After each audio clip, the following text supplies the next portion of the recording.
What's up, YouTubers? It's Spaz, your YWC reality check, here with the inaugural episode of the Grappler's Grab Bag, and with me is one half of Twitwow, one half of Beer Money 2K, and one quarter of the Four Horsemen. Also, the guy that I refer to as the YWC equivalent of JR. Here is John. John, what are you saying, buddy?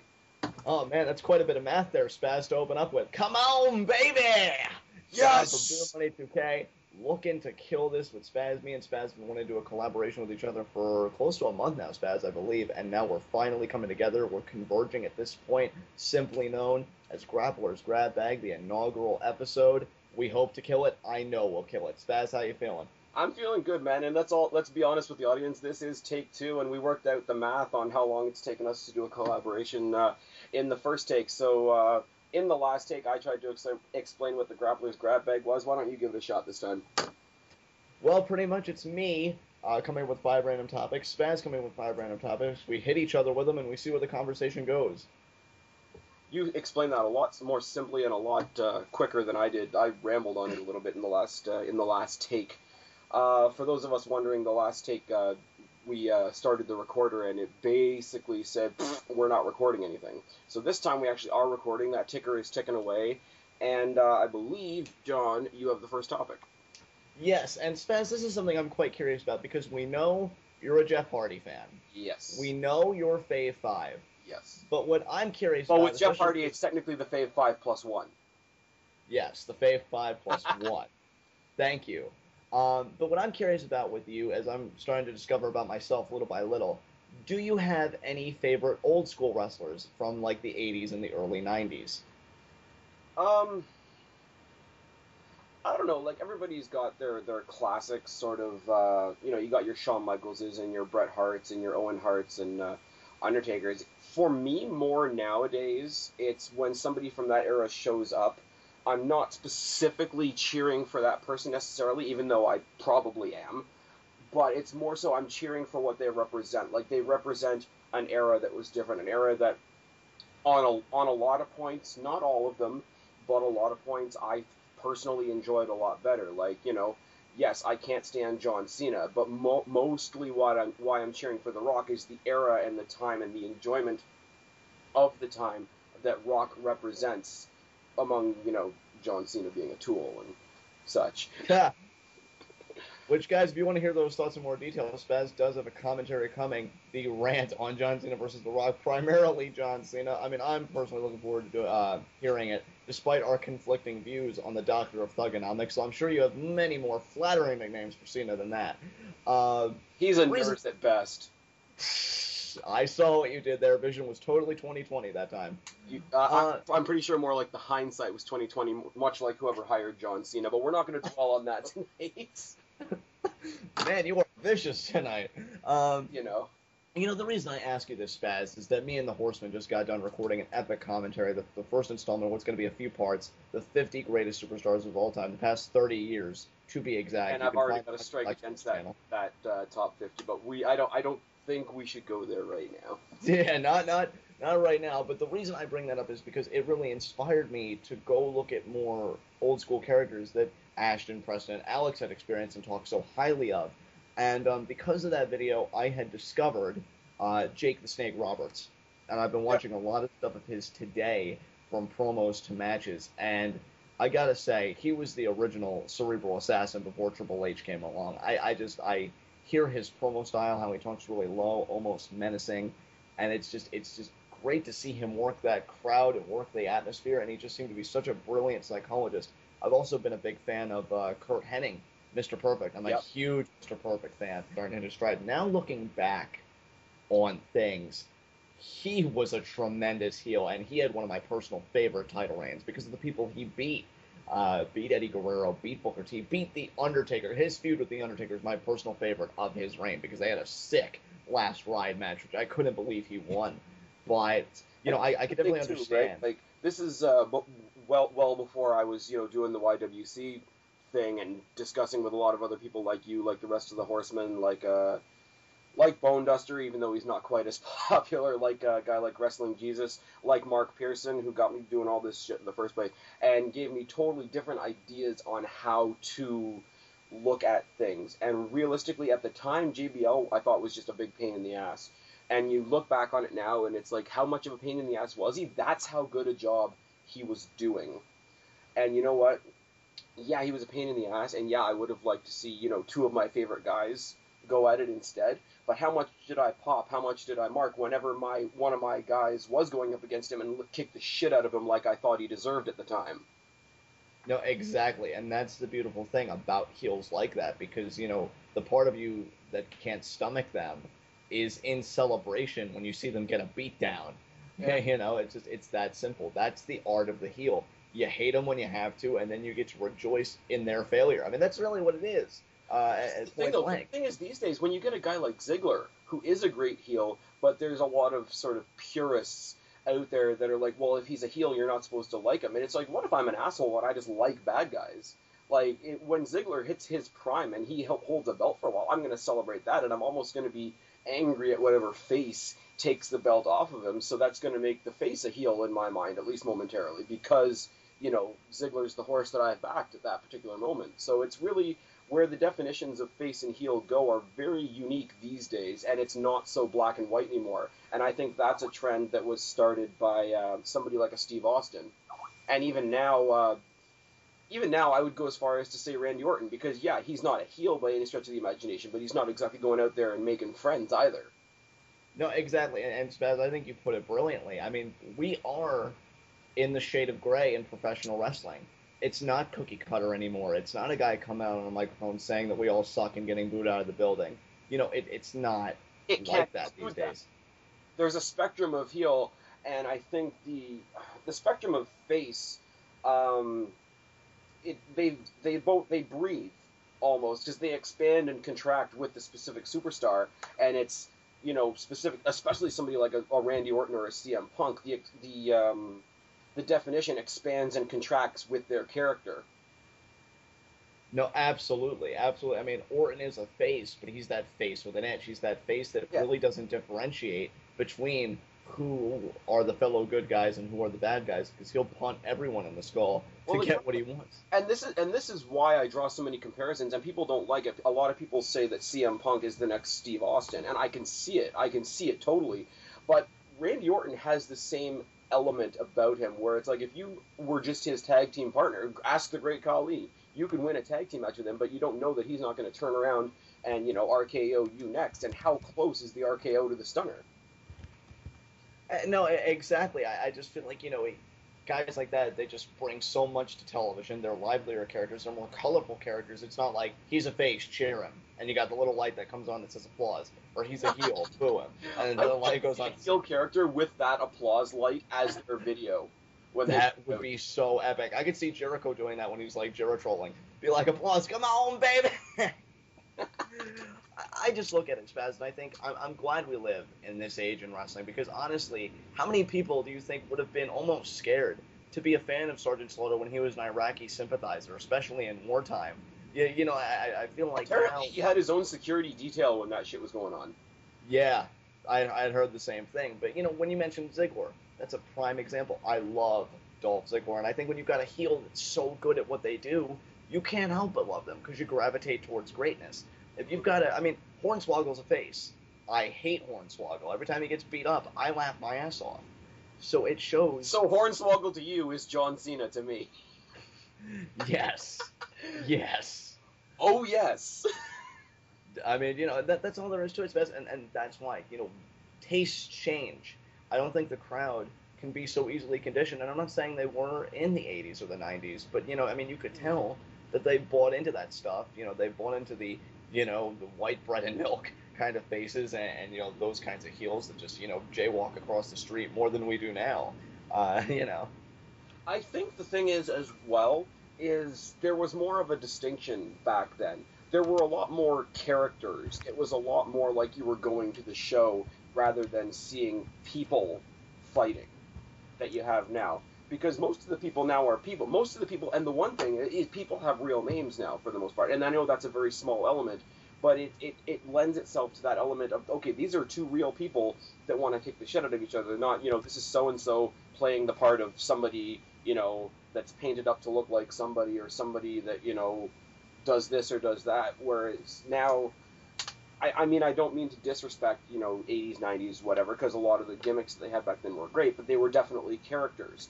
Now you see a lot more person and personality coming through, and it lends itself to realism in a venue and in a form of entertainment that is constantly under the barrage of being called fake. Well said. I think really what you're driving at here is that we're in a day and age where realism gets over, and realism is far more marketable than the colorful characters that come out with the flamboyant clothing and the 10-gallon hats and just, those over-the-top gimmicks. Not saying that the 80s and 90s were all that. I mean, you look at Randy Savage, definitely a colorful character, maybe over the top in some aspects, but also knew how to make it work. It's not like they ever lost control of their characters or their gimmicks, because I look at characters and gimmicks a lot like vehicles. If you let it spiral out of control, guess what? You're going to crash and you're going to burn. I feel like... But here's the thing, though. As much as I say that, and as much as we've really made that transformation, and for the most part it's the good, the most successful gimmick in wrestling history is still going strong and undefeated at WrestleMania. Exactly.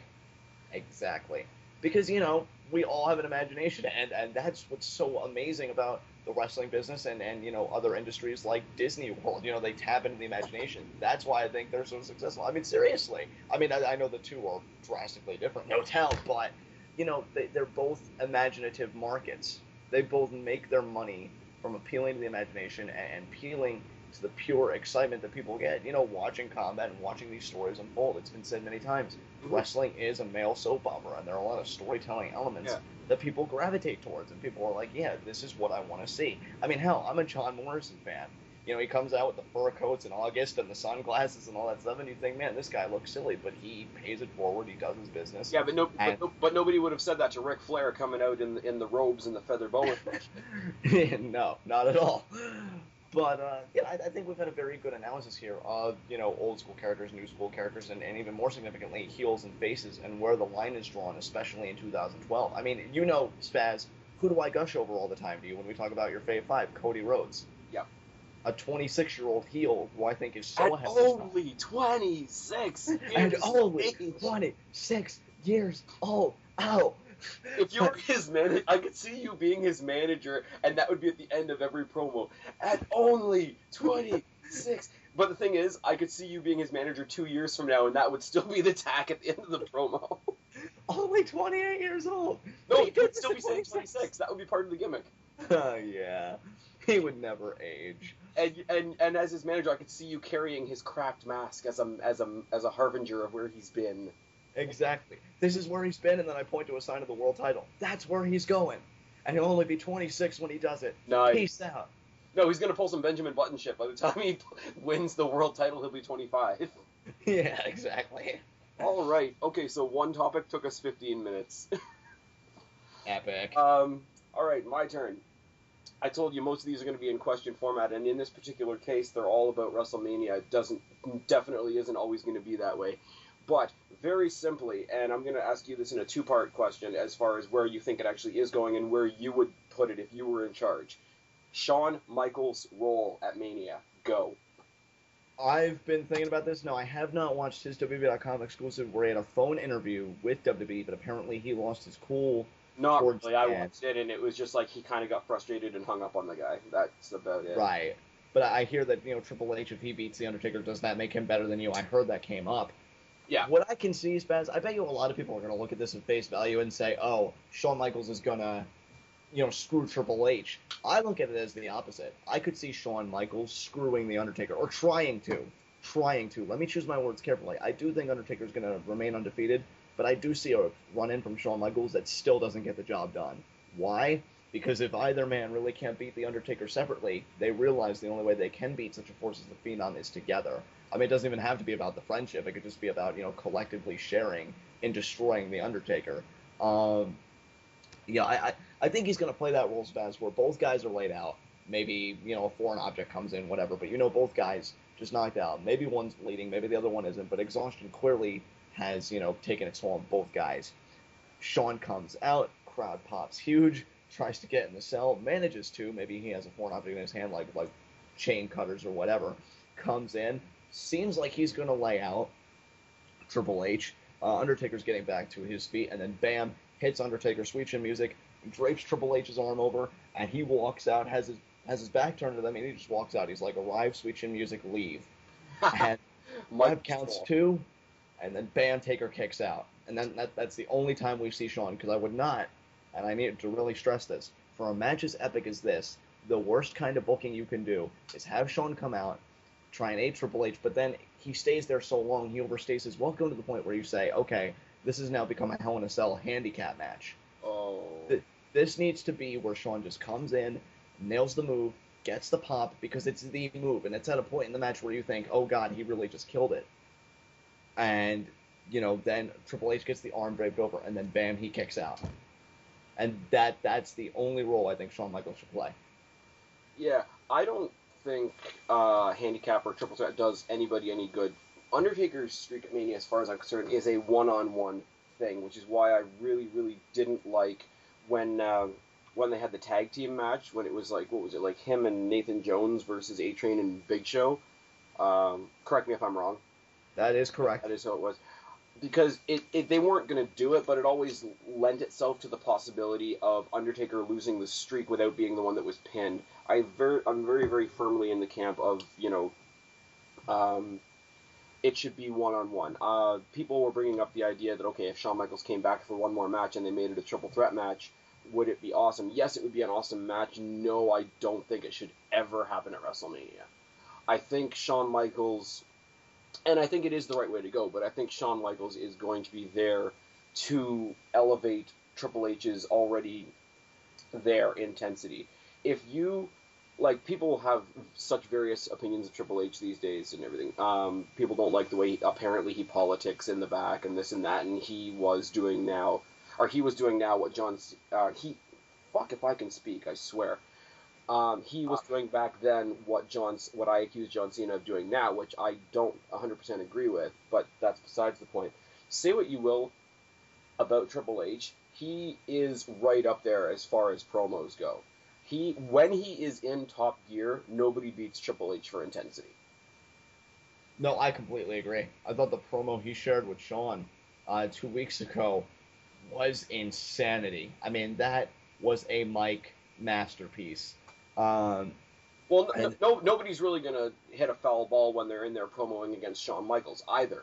But Triple H has more intensity than Shawn Michaels. I'll be as bold as to admit that. I love Shawn Michaels cutting a promo, but as far as intensity, as far as intimidation purposes, freaking Triple H knocks it out of the park.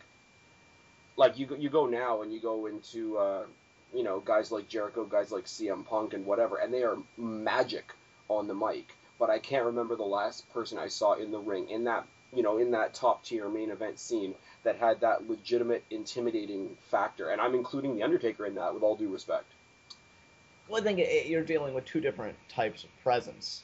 I feel like with Undertaker, he's very succinct when he speaks. You don't really need to hear him have this long-winded promo. And if he ever would do that, it would be as an American badass persona, and it works. Yes. But I feel like when you're the dead man, you don't really have to say much to get your point across, because you just exude this presence to everyone around you. You create this atmosphere all your own just by being there that does all the talking for you. Which is why I think, people... What I think, though, right, is, yes, okay, the aura surrounding The Undertaker is all due to him, and he deserves all the credit for it. But because he has that aura, I think he can lean back on it a little bit, whereas Triple H doesn't necessarily have an aura to lean back on. So each and every word he spits into that microphone, he has to bring 110%. And I think, with the fact that Undertaker has that whole persona and that whole aura behind him, and Triple H doesn't, the fact that they stood face to face, nose to nose, and went, word for word, promo-wise, says a lot for Triple H.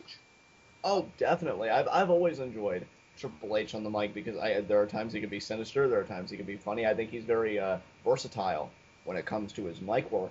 And I feel like, really this particular program, Spaz, and who knows, I could be saying the same thing about Punk and Jericho when they really hit their stride on the road to WrestleMania. Yeah. It really just shows you how important being a good promo cutter is in the wrestling industry if you hope to make anything worthwhile of yourself.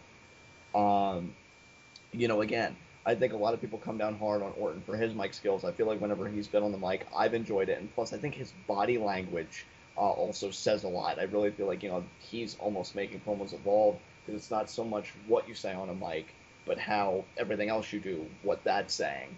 But especially with Triple H Taker, Triple H has always been intense on the mic. I agree. I think he's always delivered on the mic. I mean, 2 weeks in a row. Once with Shawn Michaels, once with The Undertaker. He's delivered. And Taker, what I hated was the crowd giving him the what chant. I wanted to shoot that crowd.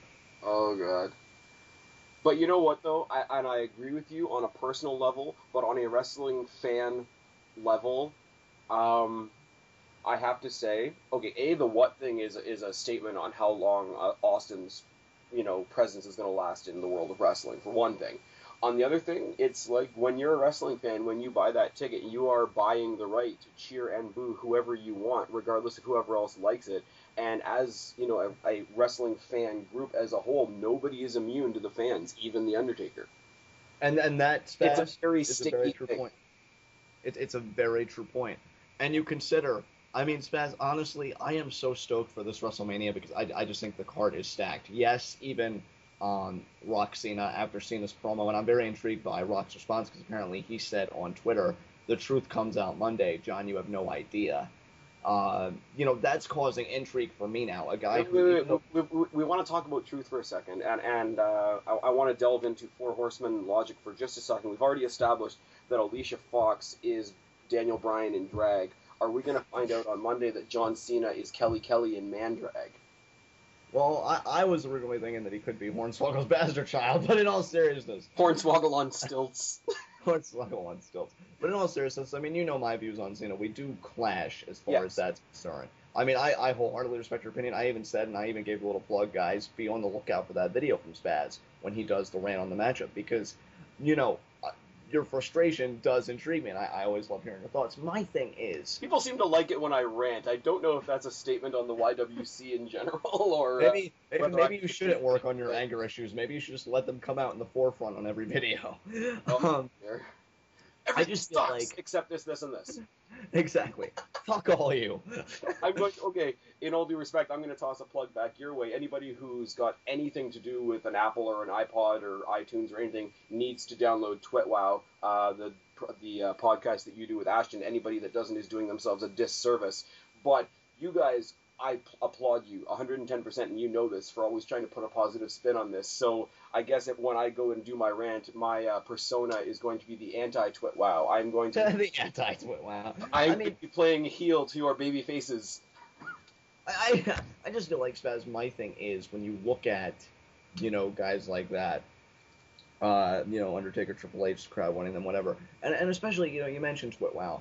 We have a certain segment, you know it, you've watched I think virtually all our episodes of the week. Heat of the week, and that's why sometimes I pick. I mean, I know one heat of the week I had was Daniel Bryan actually interrupting the AJ Michael Cole segment because I thought his mic work dragged it down because I didn't like the vegan gimmick. I love AJ on the mic.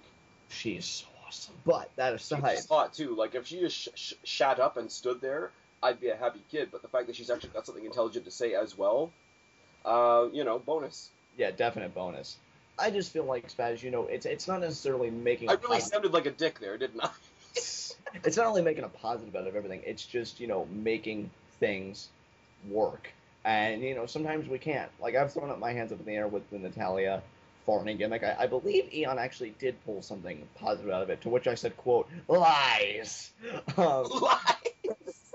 but like that's what we do. I feel like I've said it before. My mission as a member of the Horsemen, which is what I'm doing now, doing this video with you, which I'm stoked because I was always very curious how you and I would work together, seeing as how we've always had the mutual respect for each other. Sure.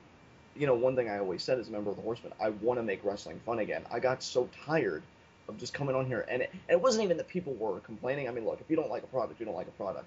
But it's either like you didn't go to the next level and say what you would do, which I would really be interested in hearing, or everybody was just complaining about the same thing.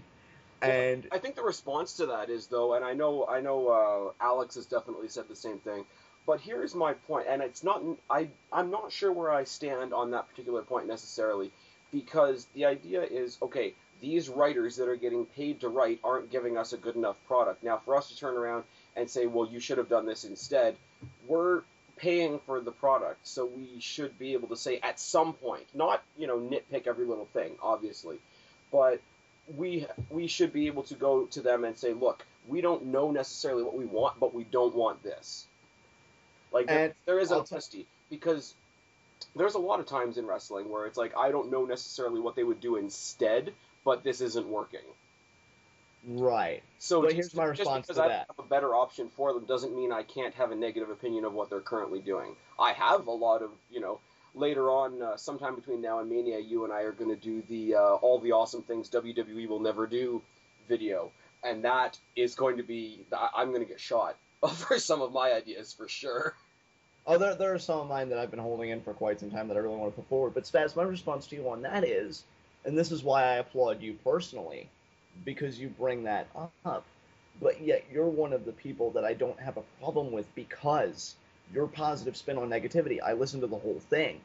Now you had things that you said that sucks, like you mentioned not having a cruiserweight division. You mentioned the lack of depth in the tag team division on the WWE side. But what you did was you drew comparisons, you made parallels. You said how WWE doesn't have a cruiserweight division. You brought up TNA and the X division. I try to And you give TNA a crutch when I can. and it's not just a crutch though. You're making a parallel of what works to you and what doesn't. So at least you're not blatantly saying, "Oh, they don't have a cruiserweight division. That sucks." By you saying they don't have a cruiserweight division and that sucks, it's why I like TNA and their extra. It's like you get a bigger sense of what they're thinking, and maybe that's my problem personally, Spaz. It's not so much what they're saying, but why they're saying it. Like I want to know why you feel this disgruntled. Don't just say like that sucks. Like give me substance. Okay, I want but you substance. come to something like what you mentioned with the Natalia farting gimmick, and like it doesn't deserve any more analysis than that. It's like genuinely this is stupid. Right. There are certain things, and like I said in my positive negativity video, yeah, there's a lot of things where you can say, this is this, and I think they should have done this way, and there has to be an allowance for those rare points where there's nothing else to be said, but this is fucking stupid. Right. I mean, hell. I hated when Santino won the Battle Royal and got the final slot in Chamber, especially because I knew who originally had that slot to begin with. Yes.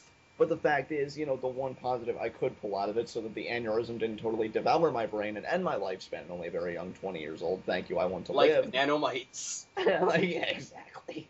Is that, he was over with the crowd popped for him, and I cannot deny that. As much as it sickens me, Yeah, I just, pretty much. I just want to look at him and be like savages. But All right.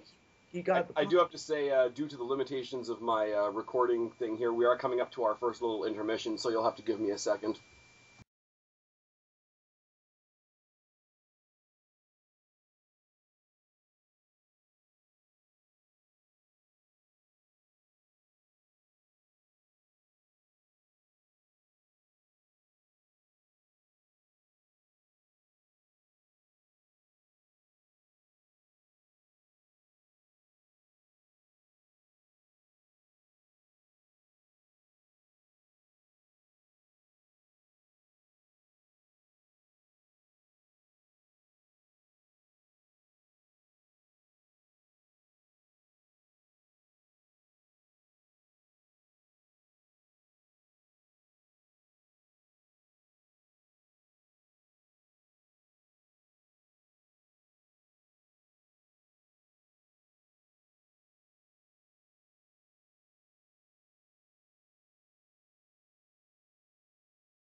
And go. And we're All right. back. And it's my turn. This is going to be a little different. John, how excited are you that Jericho's back? Oh, I'm stoked. It's the Do it. end of the world as we know it. Do it. Come on, baby! There we go. Oh, yeah. That's, Oh, yeah. We've got a little bit of twit wow here on the Grappler's Grab Bag. Here is the question. What was the most fun leading up to Jericho's comeback? Honestly, Spaz, just the promos themselves.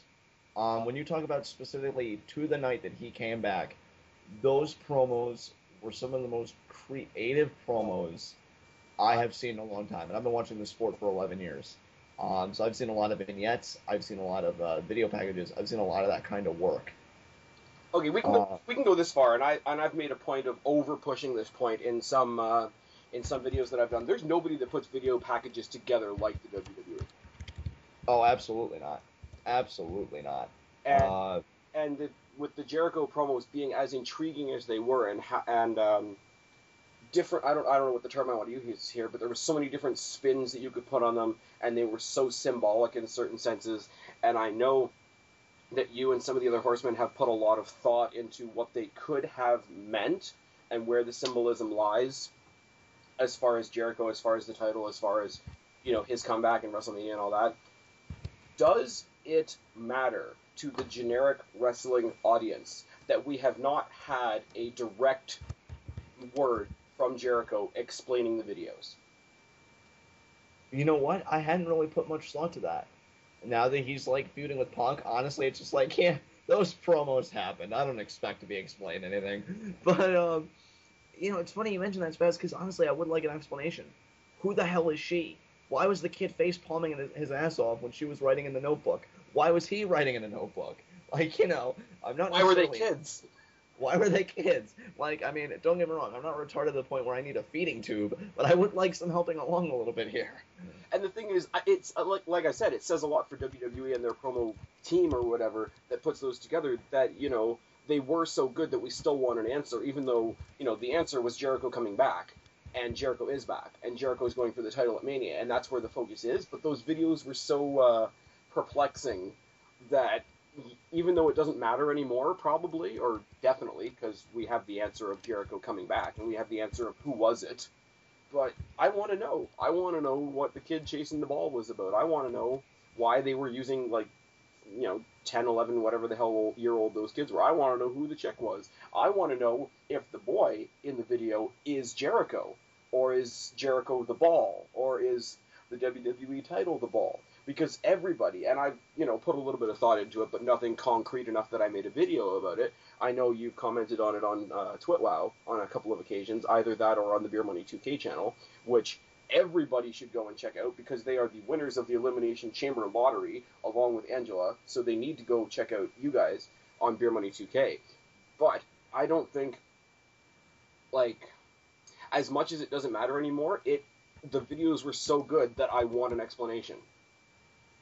And the best explanation you possibly can get, probably even better than what WWE would give you in due time, is on Eon Issel's blog, pwbooking.blogspot.com. He was so thorough in his analysis and his breakdown of the promos, it was scary.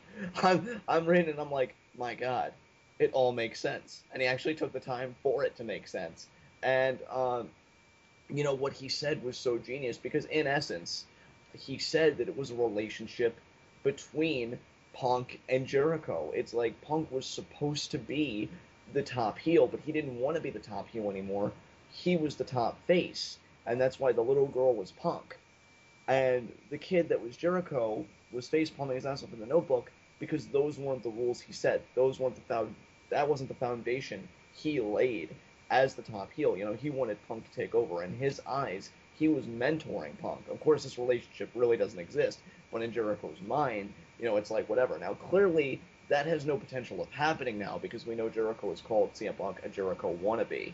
Yeah. Which I think is sad because, honestly, I think if they had went Eon's route, and maybe I am biased because we are the Four Horsemen, but I feel like if you kind of build on that kind of relationship, like Punk, you betrayed the business, I taught you better than that, I know you watch me, I know you admire me, you could have also still gone the Chris Jericho wannabe route, but you couldn't have made it so catty. It could have had more depth. And I see where you're going with it. It's like at one point Jericho probably, like, the fictitious Jericho character or whatever, saw a lot of himself in Punk, probably when he was doing a lot of his, not that they would have spoken about the same thing, but when he was doing the straight edge promos and the I'm better than you promos, and having that sort of cultish hold on the WWE, Jericho saw a lot of himself in Punk. So, okay, maybe I don't have to come back right now because this kid's doing all right. And now he's come back because, he's turned to the fans, and that's such a bad thing to do and whatever. That's a brilliant analysis, and, my hat is off to Ashton for that. But as much as we want to say what we think the video means, I want to know what WWE meant by it. You know what I mean? Like, I can sit there and analyze it till the cows come home. I would have a different view. You would have a different view. Alex, Ashton, Preston, Wrestling Jesus, Bone Duster, Mark Pearson, Angela. Everybody would have their own interpretations of it, and that's what makes those videos so great. But I still want to come back after I figure out what I think it means and figure out what WWE actually meant, because my curiosity is piqued that much. Oh, definitely. I want explanations from WWE. Like, where were you going with this? Why did the ball stop, like, in the middle of nowhere in like, the video? Why was the kid writing so religiously? Who was the girl? Which, the only other way I could see it working is for Jericho to come out at one point and be like, yeah, I had these videos made up to hype up my return. They don't mean fuck all. I was trolling you again. I would accept that. I would accept it would be an anticlimactic stop, but it would fit the whole trolling thing, I put out these, really eerie, twisty, turny, metaphorical videos for no reason, just to get your lemmings' attention. And it didn't mean fuck all, but thanks for wasting your brain space on me. Even that I would have accepted. But they didn't. They just dropped it. They treated it like the anonymous Raw GM gimmick. They didn't go anywhere with it. Spaz, it's so funny that you brought up the idea of him trolling us again, because I'm more willing to accept that than the idea that the woman is Stephanie McMahon, because honestly, I find that to be weak sauce. Just me. Sauce. The only way it would work for it to be Stephanie McMahon is if Jericho had come back to WWE and gone right for Triple H. Instead of going for the title. No, I could see that. I could see that.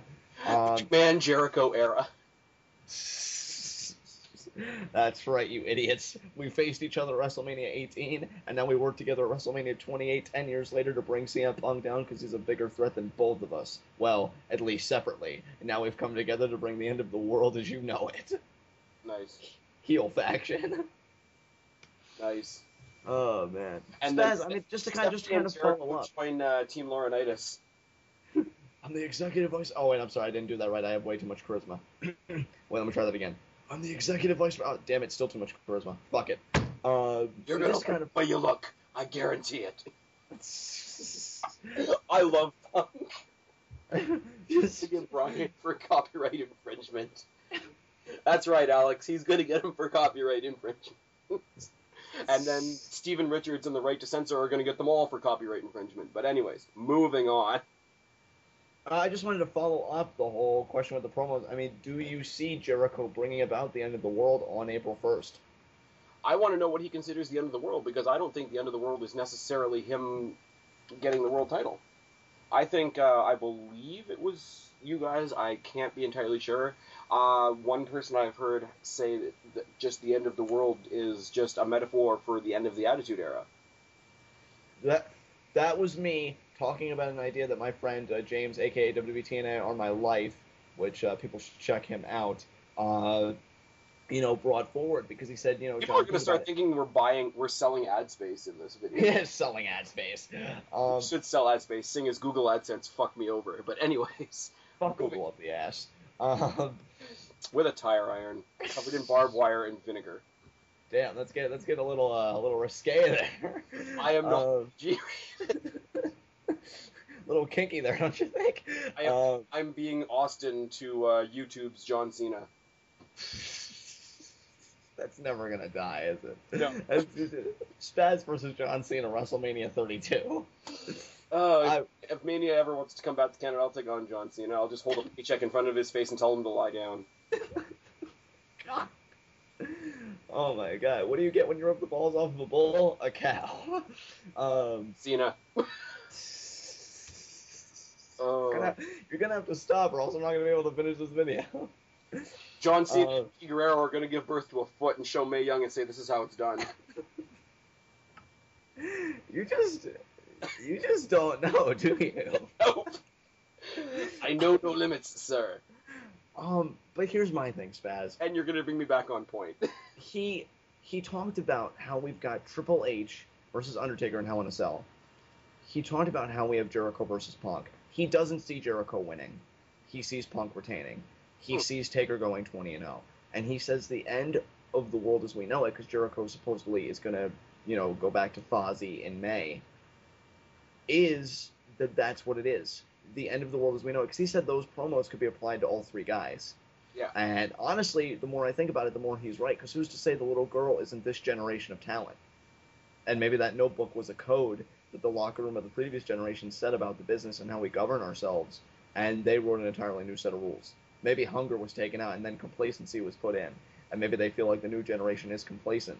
So I feel like James had a very deep point there, and I actually have to give him credit because we usually just rag on each other with sexual innuendos and other things that are incredibly inappropriate. So to hear us have actually a serious thought with each other, it's kind of scary. If you're having sexual innuendos and one of you's on the rag, that could get messy. Get some tissues and get that shit sorted out.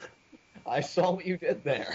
Looks like the creative jabs don't stop at John Cena. Looks like you have more than 5 moves of doom. Well, that would be because I am not John Cena, and most of my t-shirts are black. Moving on. Nice. It doesn't end. You're right. I'm going to keep going. No, it doesn't. Where at least we can see that you're a CM Punk fan, though, which is good. Yes, okay, fine. I have one white t-shirt. And actually, I'm wearing one red t-shirt right now, and it's a Buck Cherry shirt, if anybody really wants to know. But it does say bitch on the back, so it's not PG either. But, I do think that is a profound point. It very well could be the end of an era as we know it. And as far as those promos go, I hope WWE does give us an explanation. But I wouldn't hold my breath on it, to be honest. All right, next topic, or next thing I want to throw your way here. I'm going to kind of put you on the spot a little bit. Okay. Now, you can go in Fantasyland. In fact, I fully expect you to. Yes. But But I want you to kind of visualize, seeing as where the product is, what you visualize the main event of WrestleMania 29 being. What I want it to be, or what do I think it's going to be? Try and do both if you can. If it really is just what you want it to be, by all means, go off of that, because I'll probably do the same. But I'm probably going to take a leap What of I'd faith. like to see is what WWE is doing right now with John Cena and The Rock, but a similar situation with Punk and Austin. With so many people drawing the comparisons between Rock and Cena before this story even started, you knew it was going to happen eventually. And the minute, people were doing it before the big pipe bomb promo, but everybody was doing it after the pipe bomb promo because Punk had the Austin shirt and whatnot, and they've had their interactions since then. And I think if done properly, the intensity between Austin and CM Punk would be fabulous. The one criticism that I have of John Cena, people say The Rock's not there all the time.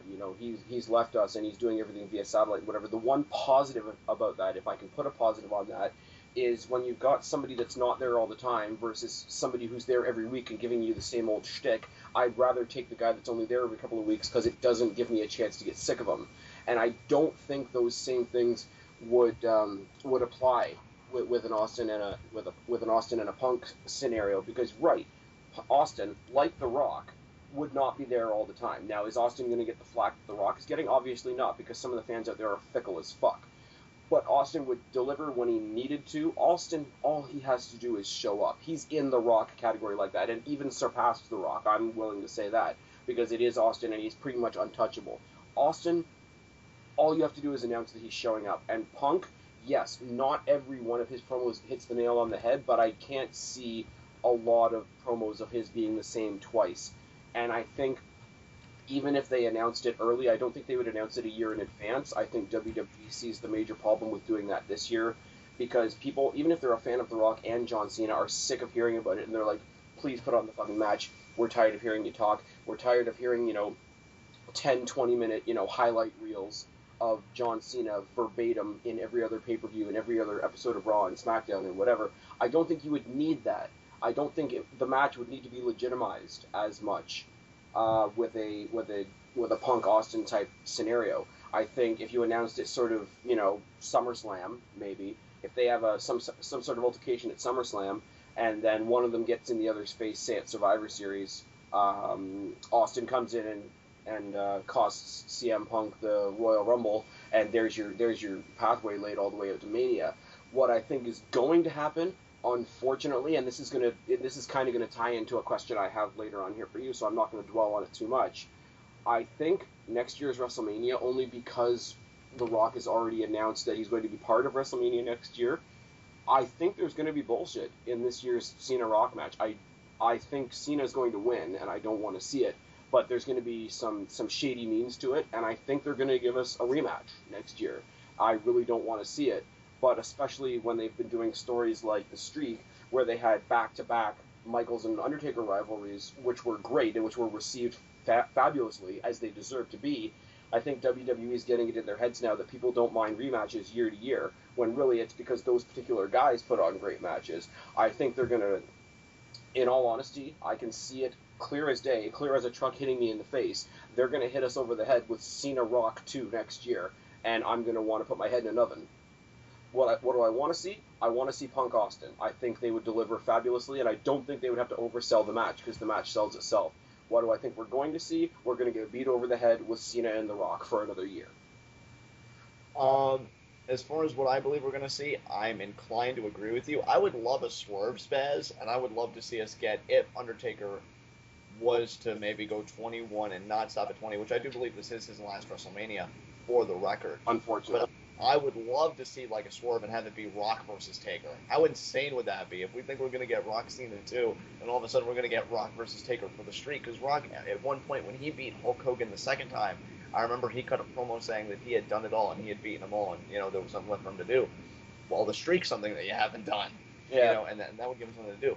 But I want that only because I don't want the streak to, just be something on the end of your shopping list that you haven't done yet. I want it to be something more in people's focus. Yeah, like a guy comes out and he says, Taker, honestly, I look around and this is what I need. And that's why I love when young guys like Randy Orton pursued it. They knew what the streak meant, when they were going after it. One thing I don't like about the Undertaker Triple H build, right? And I told you, before they announced that it was a Hell in a Cell match, I was looking more forward to the build than the match. Now it's completely opposite. I don't like where they went with the build on Raw this week, only because Triple H had to be convinced into the match, whereas the Triple H that I know and love, when he wrestled constantly, you couldn't have kept him out of that match. And I really, okay, and I said it in my road signs thing, so I'm not going to dwell on it too long, but Triple H and Undertaker delivered what they had. Crazy, immensely, great, very well done. What they were delivering, I didn't agree with, because, as I've said before, it made Triple H look like a bit of a pussy, and it made Undertaker look desperate, and both of them deserve to look way better than that. And that's a very interesting prescription of thought. I personally, I kind of wish they would have went deeper with it before Triple H agreed, because the one reason why I like the shoe being on the other foot and Taker pursuing Triple H. I don't think Taker should ever pursue anybody for WrestleMania. I think he has the streak. He has what other people want. People should be nipping at his heels. But here's my counter response to that. And I think, you've listened to TwitWow, so you probably know what my response is going to be. Yep. To, casual fans who probably will watch WrestleMania simply because, hey, it's a good gathering for family or whatever, and they do like those guys, like an Undertaker or like a Rock. One of my best friends, who is a diehard Undertaker fan, actually owns Tombstone History of the Undertaker DVD, and he's not even a wrestling fan anymore, but he just loves the Undertaker that much. Yeah. He said, my problem with the Undertaker is he's not scary anymore. And I was like, this is a great opportunity for Undertaker to become scary again, to do some really out of the box shit, to get in Triple H's head. The idea that all he had to do was say, Shawn Michaels is better than you, to get him to say that. I would have loved to have seen Stephanie hanging from a crucifix. We're not going to get that, and this is one of the very many limitations of the PG era. Is you're so, with a character as unique as the Undertaker, you're really, really limited, because everything that made him awesome back in the Attitude Era, it might offend somebody now, it might scare somebody now, it's not kid appropriate, this and that and the next thing. So if you talk about I've spoken before, and I know you've seen it, the shackles of the PG era, nobody is a worse victim of that than the Undertaker. Right. I mean, I enjoyed the promo that those two cut on each other. I can see where you're coming from, but to me, I thought it was solid mic work. To me, those Spaz... It was. It's the direction I don't like. The delivery Right. from the two of them, you know you're going to get gold. You're going to Right. get gold. Here's the thing and here's another thing I just thought of, though. We like to talk about ironies in wrestling. You know, to that conversation, what did Triple H bring? Triple H brought the Hell in the Cell to that conversation. Undertaker brought Shawn Michaels into that conversation. Now, it wasn't Mick Foley. Who was the very first person Undertaker fought in Hell in the Cell? At WrestleMania we're talking about now? No. Or just Hell in a Cell history? Shawn Michaels. There we go. I find that ironic because for the Undertaker to bring up Shawn Michaels and subconsciously somehow, or at least maybe it's not there, maybe it's just in my head, Shawn Michaels was what prompted Triple H to bring in something as intense as the Hell in the Cell. Right. The irony of that is just great, and it's like I've said before, and I don't say this lightly, you and I have had this discussion already, these two in Hell in the Cell would be the equivalent to Shawn Michaels and Jeff Hardy having a ladder match. Oh, definitely. Definitely. And how badass would that be? Regardless of your opinion of Jeff Hardy, how badass would Shawn Michaels versus Jeff Hardy in a ladder match? Oh, that would own. That would own. In fact, and I wish they would have done it because I remember Shawn Michaels was preparing for his ladder match. I think it was 3 Stages of Hell against Triple H at Armageddon, and him and Jeff shared a segment. And Jeff at the end goes, "Well, if you need advice on how to, compete in a ladder match, just come into the Master." And he walks off, not in a heel manner, just like not knowing any better, just like going, "Hey, I'm Shawn Michaels." The one thing that I loved was the brief moment that WWE tried to make Jeff Hardy heel, and he tried to cut a promo on Shawn Michaels, and I do say tried, because at that point his promo skills were not where they needed to be. And he says, "I'm going to start kicking ass around here, and I'm going to start with you," and basically he walks into a sweet chin music. And I'm like, I'm a Jeff Hardy fan, but that was brilliant. Yeah. I'm going to start with you, on the ground, with your foot in my jaw. There we go. Start with my foot in your jaw, bitch. But in that situation, you would have the guy that more or less put ladder matches on the map, and the next guy that came along and revitalized them. Definitely. For sure. Definitely. I just look at this match, Spaz. I just look at everything that they're doing, and I'm interested to see the dichotomy between the two. Like, how many are going to be in the camp of Triple H? How many are going to be in the camp of The Undertaker? And how many are just going to say, "Please don't go"? When they look at this match. It's like there's no... And I've said this about the Rock Cena match too, in a very, very different sense. But in the Triple H Undertaker match, there's no face and no heel. Right. There really can't be. Like, when you get matches of the magnitude of Triple H and Undertaker, it's beyond that definition, is really what I would say. What I would have loved, because I know in real life these guys have such a tremendous amount of respect for each other, whatever, if Undertaker had to be humbled, I would have loved to see him, Triple H is out cutting a promo, he's, back being the general manager of Raw and whatever, to have Undertaker come out, stand before Triple H, stare him down for a second, but then do that sort of, on one knee, hand in the air, salute type thing to Triple H, and just to have Triple H, bring him back to his feet and say yes, and say, "Let's do this." Like, to have that one little solemn moment, and just sort of have a silent sort of, "Yeah, we're going to hit this shit out of the park one more time." Yeah. That would have been a lot. That would have got me going for this a lot more than the last promo, which, as we've beaten into the ground now, was delivered incredibly well, but the package was rotten. And to kind of bring it full circle, because the original point of this was what you thought the main event of WrestleMania 29 was going to be, and then I went off on kind of a tangent about Rock Taker being a cool... Hey. There's no time limits on this show. There is no time limit on this show, but just to remember the original point, because there were other things I wanted to say, and I'm like, we got so deep into Triple H Taker, I'm like, was the question about that? And then I'm like, oh wait, no, it wasn't. Yeah, I got my little Windows sticky note here of what my points are. I didn't write down what your point was. Sticky notes are primitive. No, like the actual in Windows desktop. Oh yeah, you were telling me that program sounds epic. I wish my Vista could handle something so sophisticated, but alas, I probably even downloaded a quarter of that shit. In the morning. Beg pardon? Can your Vista handle being turned on in the morning? It can, sometimes. All right. But, I look at, I definitely want to see Punk Austin, and that's the match people have been talking about. To me, the promos that would be cut, oh my god. And here's my thing. This two guys you're not going to get same old from. No. And here's where I'm a hypocrite. Because, to me, I dreaded the thought of Rock and John Cena being for the WWE Championship. Yes. I did not want it at all. Oh, I wouldn't want Punk Austin to be for the title either. I think that's what makes me a hypocrite, because it's not that I would want it to be, but you wouldn't hear me bitching if it was, like I did Rock Cena, because I just have that preference. To me, like, I'm a bigger Stone Cold fan than I am Rock fan. So, you know, it is a hypocrisy on my part, but the fact is... I'm a slightly bigger Punk fan than I am a John Cena fan, if I gotta put that out there. No. Vince Russo style swerve. Oh dear. Isn't he unemployed now? You'd think. No, he's out there in Fruity Pebble t-shirts with a clean-shaven look. Oh my god. He's on cereal boxes, motherfucker. Oh my god. Evan decided to be a wrestler? What? But oh, Jamie's for that. Punk Austin, to me, Spaz, with or without the title, which I'm not saying it even would be, but I'm just pointing out my own hypocrisy on the matter, would be amazing. In fact, just the sheer presence alone, I think, would warrant a match of the year candidate. As I would say the same for Rock Cena. Let's be honest. Just the sheer presence between these two guys, just the two names, Rock and Cena, sharing the marquee, even though you like one name better than the other. You know, in this business, one name. Period. It's the Rock versus an image.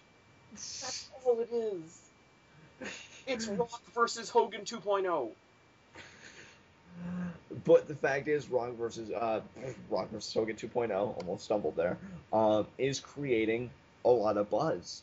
And my thing is, you know, just because of that, just because the energy and the electricity, I do think these guys are going to deliver, and I do think because of the circumstances surrounding it and the environment encompassing it, it could warrant a match of the year candidate from a lot of fans. Just as I would expect Austin and Punk to warrant a match of the year candidate, and simply because, I mean, my God, Austin's neck may not be in the best of shape, but I know if he says he has one last great match left in him, he means it. I don't think he's like any of those other legends that says, yeah, I got one last good match left in me. So what's the paycheck? Oh man, Hogan and Sting TNA last year. It's okay, brother. We can totally do this. My back is in the best shape. On the outside. Oh, that was such a car crash. I had to love it. But the Philly crowd ate it up. The Philly crowd. It's true, but you know what, though? That's one of those things, and this is where I come to somebody like Austin, even if he wasn't 100%. Like, come to Ric Flair, and Ric Flair's done some stupid shit since he's gone to TNA, but you know what? Ric Flair is beyond analysis. He's beyond critique anymore because it's Ric fucking Flair. Right.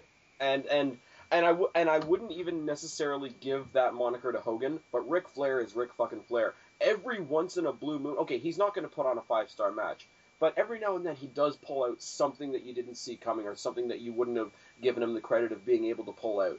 And the rest of the time, he's just so fucking entertaining. I mean, if you got, like, a highlight reel of Ric Flair's, like, promos, you know, one of the other podcasts I listen to on a regular basis, Aftermath, they did a whole rundown reviewing every Royal Rumble leading up to this one. And they got to the one where Ric Flair won. And it made me go back on YouTube, and it made me look up the with a tear in my eye promo. There's nobody, including Punk, including Jericho, including Ziggler, that's doing anything even remotely that emotionally invested now. I would put that up against Austin. I would put that up against Triple H, and it's just not there anymore. It's so different. But Ric Flair, because of what he is, because of what he has been, put him in the same category as Piper as well. You know, I don't care what they're doing. I don't care if they're on life support and a respirator and they're, you know, via satellite from the moon. If they pick up a microphone, I'm going to listen. Oh, absolutely. You know, I'll say what I want about Flair going to TNA and some of the things that I did see him do that I wasn't a fan of, but the fact is... Flair versus Foley was fun. Wait, what'd you say? Flair versus Foley was fun in TNA. It was a car crash, but it was still fun. Yeah, it was enjoyable. If anything, I'd have to give Flair credit for it was his work with Lethal. I enjoyed that, especially the mic stuff. Lethal being Little Nate, the chocolate edition. I saw what you did there. Yeah. But I think what you're saying, Spaz, not to put words in your mouth, but I think it just, when you have a career like Ric Flair, it no longer becomes a name or even a person. It just becomes a legacy.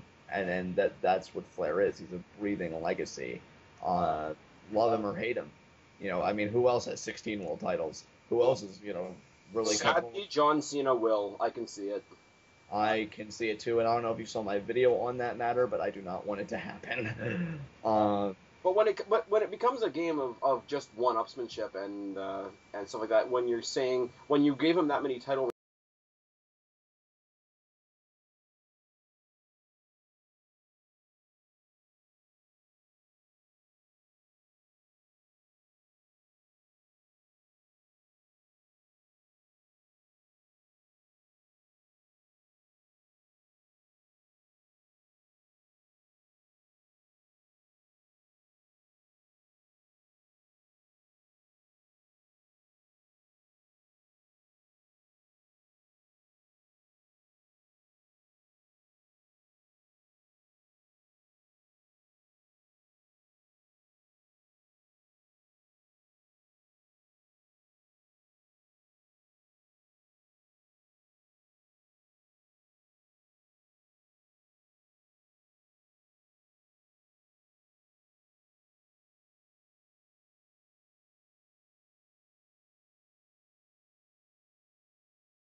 And we're back. So, the ball is now in your court, sir. What's your next question? My next question is, what do you see in regards to the future of the mid-card championships? We have Swagger as U.S. champion, and we have my boy at only 26 years old, Cody Rhodes as Intercontinental champion. Oh, and here's where we have oil and water when it comes to the the two mid-card divisions, because you've got somebody that's doing magic with the Intercontinental title like a Cody Rhodes, so it inspires me. It makes me think of more where that belt's going in the future because it's been given so much importance. Now, Swagger, on the other hand, got the U.S. title, and apparently it was his ticket back to Superstars. So I don't really have much to say in the way of the U.S. title, I'm not going to lie. So this is only going to be half an answer because I don't think it's been given the same kind of relevance that that the Intercontinental Championship has had. As much as I want Ziggler to get a main event title, I might be able to answer this more if Ziggler was still the U.S. champion because it would still be at the forefront of my mind, and it's just not. As far as the Intercontinental Championship goes, I've been saying this for a while, and I've exchanged thoughts actually about this exact topic with some other guys that everybody out there needs to check out, with NJ and Mr. Parkin, the British Fist. The path that I would love to see the Intercontinental Championship take, have Cody Rhodes go up against whoever he's going to go up against at Mania. I hope it's not Big Show. I could deal with it being Goldust, even though I know that's going to send you right off a cliff. And I would really love it to be Gabriel. Now, I don't want Gabriel. I want Gabriel to have that Mania spot. I don't think he would take it just right then. The way I would see it, and this is, again, over maybe a year span, I don't want the Intercontinental Championship to become a hot potato, but over the long term, I want to see Rhodes drop it to Gabriel, Gabriel drop it to Hunico, Hunico drop it to Ted DiBiase, and let Ted DiBiase, who is the most in need of a push of any relevant mid-card guy on SmackDown, let him have a nice long run with it. And maybe once Rhodes has reached the upper echelon, have some sort of promo between him and Rhodes. You know, I took this belt that you carried for so long, and I've done so well with it. Meanwhile, you're a world champion now. Why does it need to go through all these other people before it comes to me? Why don't you give me a world title shot? And then they would enter into a champion versus champion rivalry from there. If they could elevate Ted DiBiase with that belt to a Rhodes level, champion versus champion, I think would be the end game of that, would be the payoff of that entire year and a half story, and I think it could come off epically if done properly. Definitely. And here's my thing with Swagger as U.S. champion. And I'm going to give the U.S. title a little bit more meat than you did because I do have a little bit to say about that. Okay. I love Dolph Ziggler's reign. I think Dolph Ziggler is phenomenal. You know this. He's in your Fave 5. He's in mine. I thought the chase... Mr. Ziggles. Yeah, Mr. Ziggles, that's right. Which, thank you, John Morrison. There you go. That's your boy. But my thing is, I wasn't the biggest Zack Ryder fan, but what I was a fan of was the chase. I think it is rare in this day and age when you see a really good chase between a face and a heel, and this was fantastic because it extended far beyond WWE programming. It went to Zack Ryder's YouTube show, it went to Twitter, and this is one of the reasons why this feud, why I begrudgingly say we should continue to utilize social media. Sometimes I feel like it could be beaten over the head, sometimes I do think it's overdone, but to me... Who's trending right now? My stool is trending. Oh dear. CM Punk's announcer blazer is trending. Otunga's bow tie is trending. Never. Otunga beating Ezekiel Jackson is trending twice. Exactly.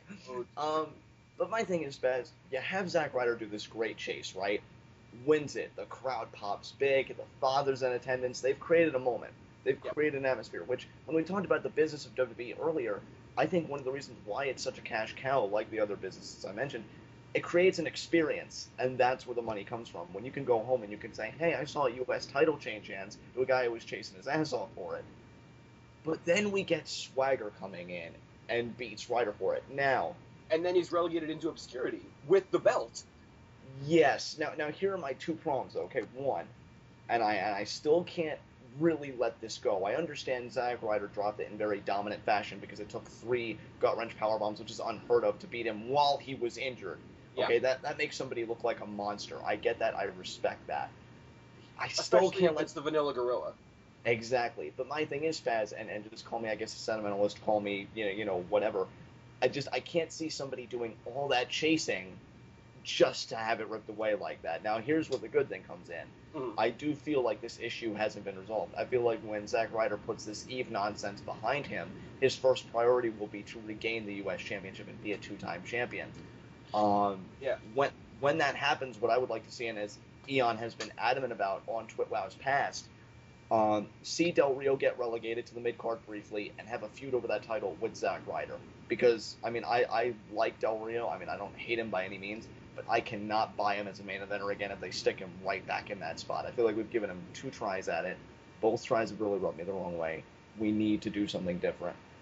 And in the meantime, before that happens, and it's interesting that you say that because this just popped into mind, because we don't know exactly where Del Rio is at this point. He's part of that big, Laurinaitis cabinet group thing, which I am very, very intrigued by. And obviously Ryder's not back yet.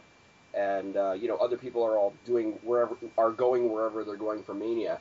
And if he wasn't newly placed into a tag team situation, a good interim U.S. champion, I think, would be somebody like an R-Truth. Because I think it would be a short-term thing, but he's entertaining. He's entertaining enough, and WWE puts enough stock on him that he is on Raw regularly. And for him to be there on Raw to show the belt regularly would be good for the belt, at least until they decide what they want to do with it. So in the interim, I think to have it fall on a guy like R-Truth would be awesome for the belt and for R-Truth. Oh, definitely. And, it's funny you say that because I had heard rumblings from the underground that a potential feud was going to be Swagger versus Truth. And my thing is, depending on how long they're going to prolong this love triangle, or as I like to call it, WWE's version of One Life to Live, with John Cena, Zack Ryder, and Eve. As the ring turns. As the ring turns. That's good. That's good. Consider that line stolen. You can definitely stole that from a WWE promo, but anyway. Nice. They can't wait on Zack Ryder's Spaz. And see, this is what I hate. As far as the U.S. title goes, and then I definitely want to talk about Cody, who's only 20. So okay. You can't Dear wait. God. You can't wait for Zack Ryder to make the U.S. Championship relevant again. You can do it by other means. There are other vessels to which can carry out that mission and carry it out successfully. And I think R-Truth is your best bet, to be honest. I completely agree with you. I only don't say Kofi because, honestly, I don't want to see him in that spot again. I really want to see Kofi move up, so it's really more of a biased view. But even Kofi, if you had to, would work. In fact, I don't think there'd be a lot of waiting involved though, because even if you did, because obviously, regardless of what he's doing at Mania, Alberto Del Rio is back. Right. So even if you had somebody like an R-Truth go for it for now, and then have Alberto go and take it from R-Truth, probably through scheming means, have him have a nice long heel run until we're absolutely sick of him, and then when Zack Ryder does come back, when he's ready, when the storyline indicates that he comes back, comes out, pure cocky broski form and say, "Hey man, thanks for holding on to that. I was wondering where I left that. It's about time for me to take it back." Woo, woo, woo, it. And then, of course, Del Rio, before he even finishes the sentence, locks in the armbar and puts him on the shelf for another 5 months. Oh, dear. And then he goes back to cutting the... So we have Christian, Mysterio, and Zack Ryder on Alberto Del Rio's trophy shelf. Yeah, exactly. That's and then when he lets go of the armbar, he gets the microphone and he's like, "As I was saying... It's my destiny!" It was my destiny to injure that poor jobber. Get out of my ring.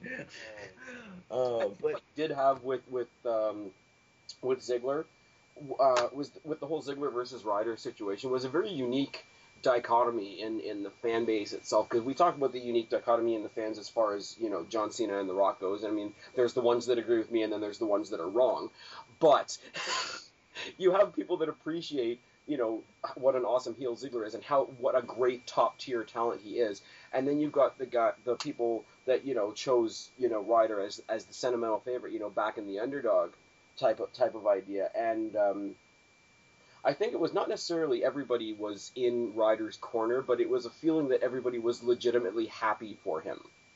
Yeah.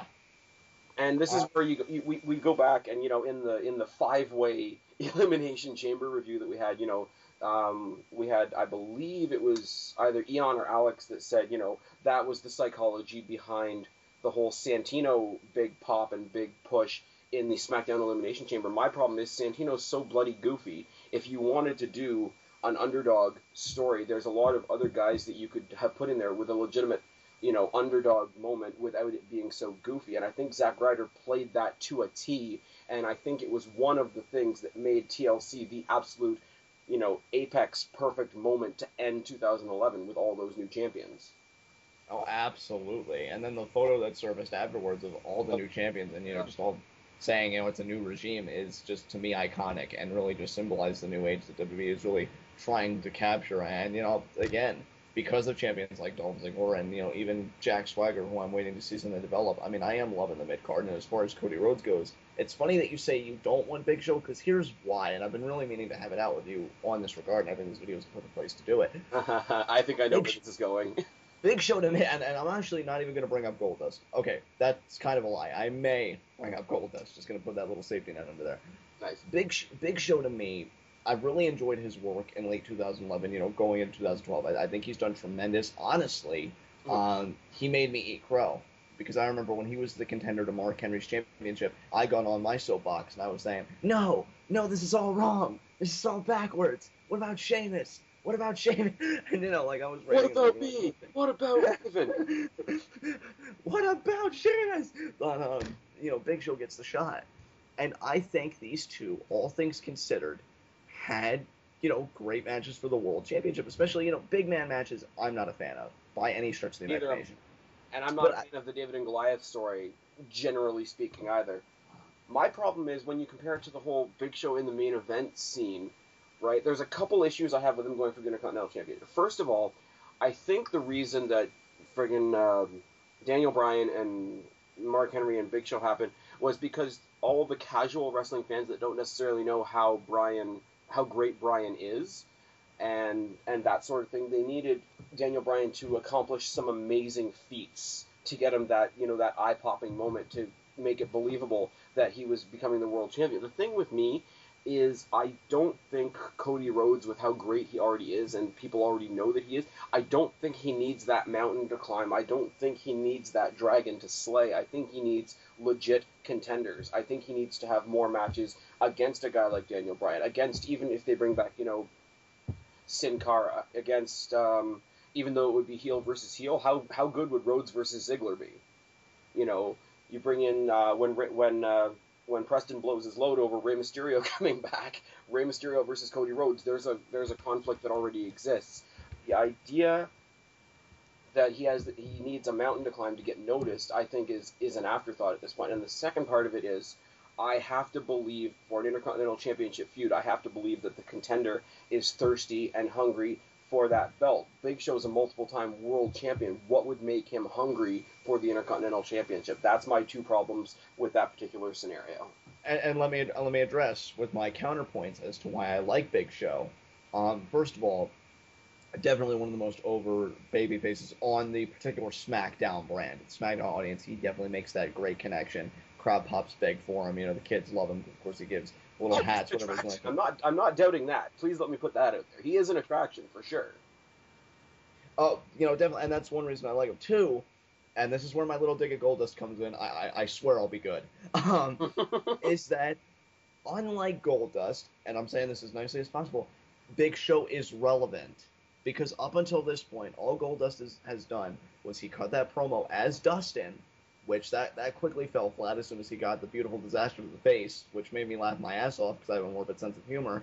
And he's trained Divas backstage, and he's petitioned for this spot. Big Show.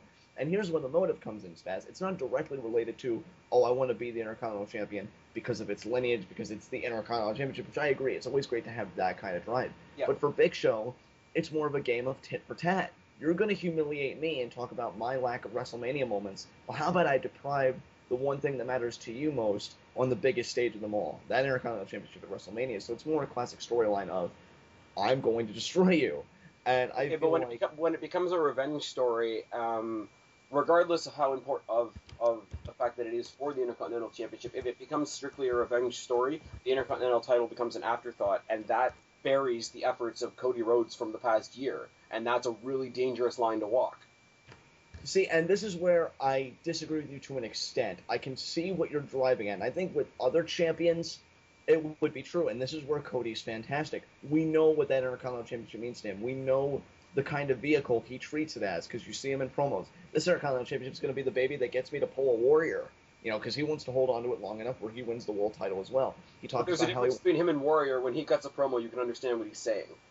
Absolutely, fair point. But at the same time, he talks about how he wants to bring credibility back to it, how, he talks about past champions, how he wants to get it back to the point where if it main evented a pay-per-view, it wouldn't be laughable. And I do believe Cody Rhodes is capable of that, for the record. I just want to come out and say that.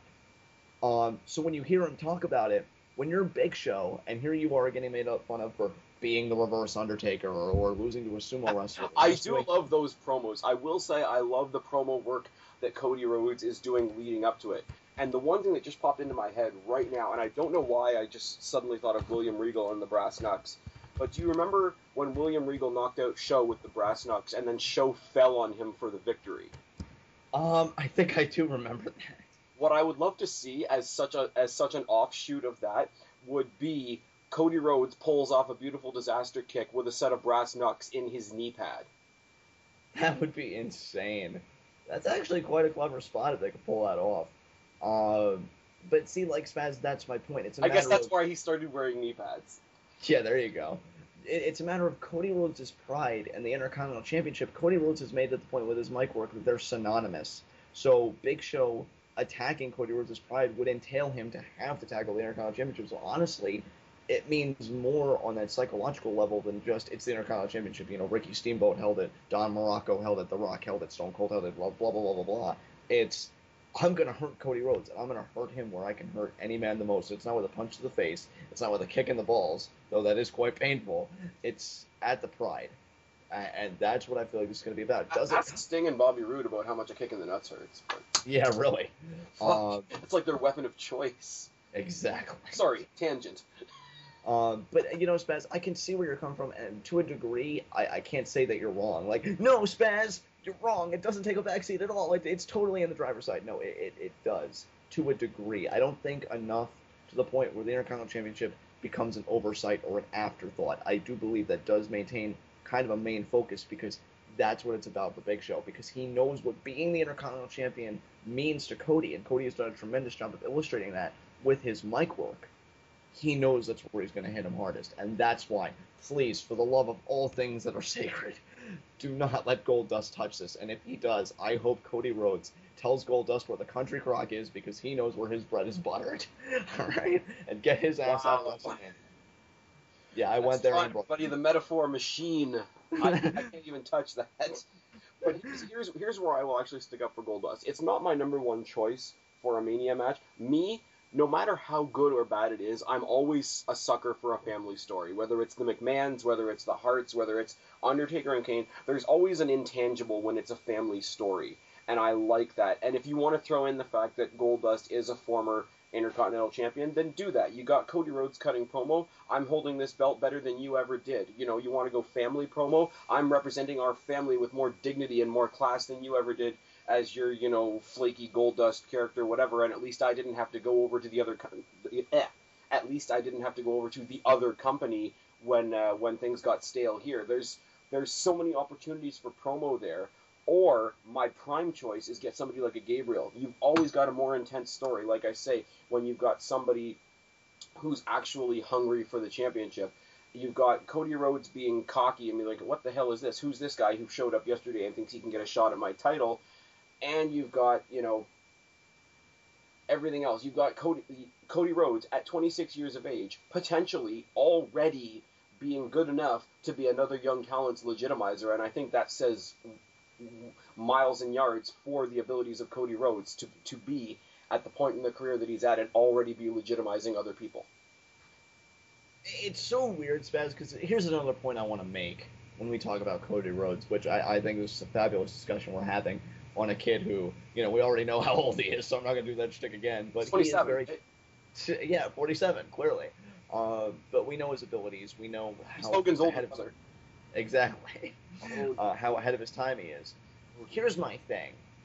with Ziggler, I said it's going to be time for him to drop the title when the title begins to feel like a pair of cement shoes and WWE begins to feel like a lake, and he's being dragged down to the bottom. I don't think I could ever feel that with Rhodes in the Intercontinental title, and here's why. It's not because I think Cody Rhodes would never be ready for a world title. Quite the opposite. I just feel like there's an endless amount of possibilities that Cody Rhodes hasn't even touched yet for the Intercontinental. It's become synonymous with the belt just because he's done so much to help the belt grow and give the belt identity again. Right. And the thing is that my concern with that is that eventually it will trap him. What do you mean by trap? Because he's so good with it. You know, in any given job, right? You know, don't do too well at your job because if you can't be replaced, you can't be promoted. And the mid-card title, the same adage could apply. Very interesting thoughts there. I didn't think about him, doing too well as being almost a detriment to his future. I don't think him doing well. I think the fact that so much of him is the Intercontinental Championship, and so much of the Intercontinental Championship basically has Cody Rhodes on it, Yes. Other than having a spinning plastic belt on the front of it, it is the Cody Rhodes title right now. And the John Cena jab count is now at 5, folks. We'll keep take count. You're going to have to buy a hell of an abacus. We'll keep you updated at the next segment, which I do want to kind of wrap this up, but I can see what you're saying. I was going to say, we're going to have to go into another segment soon. I kind of understand where you're coming from, Spaz, because my thing is, and this isn't an insult to the young crop of talent, because I love the young talent that we have, and especially talent in FCW that needs to be brought up, now. Yeah. But it's just like, I'm being lazy. I haven't watched enough FCW to know what's going on there. I should get on. Really, for me, it's the dirt sheets and just monitoring their progress. Seth Rollins just recently became the FCW champion, which to me, hopefully, is a sign that they're thinking about bringing him up to the main roster soon, and that's why they're trusting him with the belt. Yeah. But Cody Rhodes is so good that I'm not asking for every title reign to be a Rhodes-esque title reign, but you're going to have to keep building on the Intercontinental Championship. So if it went to a Gabriel, who I have no problem with, he'd have big shoes to fill. Exactly. Exactly. Is Gabriel going to treat the Intercontinental Championship with the gravity it deserves? Is he going to have the hunger of when he goes out there, he knows he's the Intercontinental Champion, which is trying to become a bigger responsibility in 2012? That's my concern. Yeah. When that belt leaves Cody, does all the priorities that WWE had pertaining to that belt go with him? Yeah, did those priorities pertain to the belt, or did they pertain to Cody? Because yes. right now they're one entity. Exactly. Thank you, Spaz. And see, here's the thing. Of anybody, especially on SmackDown, especially in the mid-card, I think it would be a Gabriel, because, like I've said in other videos, Gabriel right now hits that part of my Mark brain that Jeff Hardy used to when he was in WWE, so I really could see him going the distance. I can see, far enough into the future, Gabriel maybe not necessarily getting the world title right away, but being in that picture in the next maybe 5 years. Oh, definitely. And my thing is, Spaz, very early on in Cody's title reign, before all of the stuff that's happened, going into WrestleMania had transpired, my thing was I always had 2 people in mind who would be worthy, at least in my eyes, to take the belt off Cody. I love John Morrison and everything, but when I think worthy, I was always objective. Ted DiBiase, simply because of the story, and Sheamus, because I could tell they were giving him that nice slow build to the world title, so I thought the Intercontinental Championship would have been a perfect pit stop. Yeah. I do like what they've done with Sheamus, so for the record, I'm not going to say they should have given him the Intercontinental Championship. I'm just saying if they wanted to keep up that very slow, taking on guys that are lower than you on the food chain, and seeing the competition element slowly but surely upped, then Intercontinental Championship feud would have been a perfect pit stop. I think this, if you want me to be perfectly honest, is the most successful smack of the reset button that WWE's done in the past 5 years. Yes. Because we almost forget him coming in as a heel. We almost forget him having his first 2 heel WWE title reigns. The only thing I really remember from Sheamus being a heel, and I said it before and I'll say it again, John Cena falling from grace right to a table. That's number 6, folks. 10 more and you win a Volvo. Oh man. Oh dear. But Spaz, honestly, come on, give me Ricardo's car from the Rumble. All right, fine. We'll get it right straight on the junk pile he came. Buy it with a stamp, a Canadian postage stamp. Sweet. Does it have the maple leaf on it? Anyways, what? Does it have the maple leaf on it? The penny, I believe. I don't have stamps. I can't remember the last time I mailed it. How can you not be armed with stamps? Now I'm gonna have to sleep with the nightlight tonight. Thanks, Spaz. You know what I do? Speaking of postage stamps, though, and this is going to be a totally random reference. This was the year for me as far as getting Christmas cards, and I got Christmas cards in the mail from three different YWC people. One of them was Angela, who I've done collabs on here before, and it actually, when I see a postage letter, whatever, mailed to me, and it's addressed to SpazPhoenix, it does my heart good because most people don't know this, but the nickname, not the Phoenix part, but the Spaz part, has been attached to me since I was about 14. It's not just a YouTube handle, it's been my nickname for quite a while. So, you know, we want to go on a random postage rant for no particular reason. There's that. So, Angela's awesome. Everybody should go check out The Orton Storm on YouTube. Go check her out. She doesn't get nearly the attention she deserves. So, that was I out of will do nowhere, that. and I'm going to pause again, and then we're going to get on to my next point. Sweet.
John, are you with me? Do you hate technology sometimes? Yes, technology can blow me like a $1.99 hooker. Why not $2? Because that extra penny can go a long way. Especially if you're a hostie. Yeah. Oh, Eve, another superstar in the long list that have been thrown under the John Cena steamroller.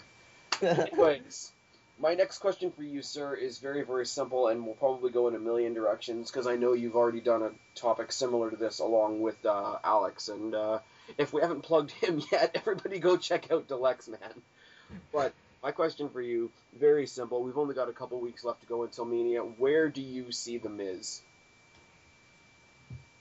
This is where everybody that's subscribed to you hates me, and I get death threats at my front door saying, don't you ever say that again, I will slaughter you and your future children. Oh, no. I see Miz being potentially the Money in the Bank winner. First of all, if there is a Money in the Bank. I love that. Why would everybody on my channel hate that? See, we've got Preston face palming his ass off, and we've got Alex making shock face. Yay! You think it's a smile? It's not a frown, but it's shock face. Yay! Gotta love misleading animations on Skype. Indeed. The reason I say this, Spaz, is because it really seems like WWE has been fleshing out that Miz was the main event last year, and now he's in a place of obscurity. Preston doesn't want Miz to beat Ray. Yes, I'm gonna put on the shock face.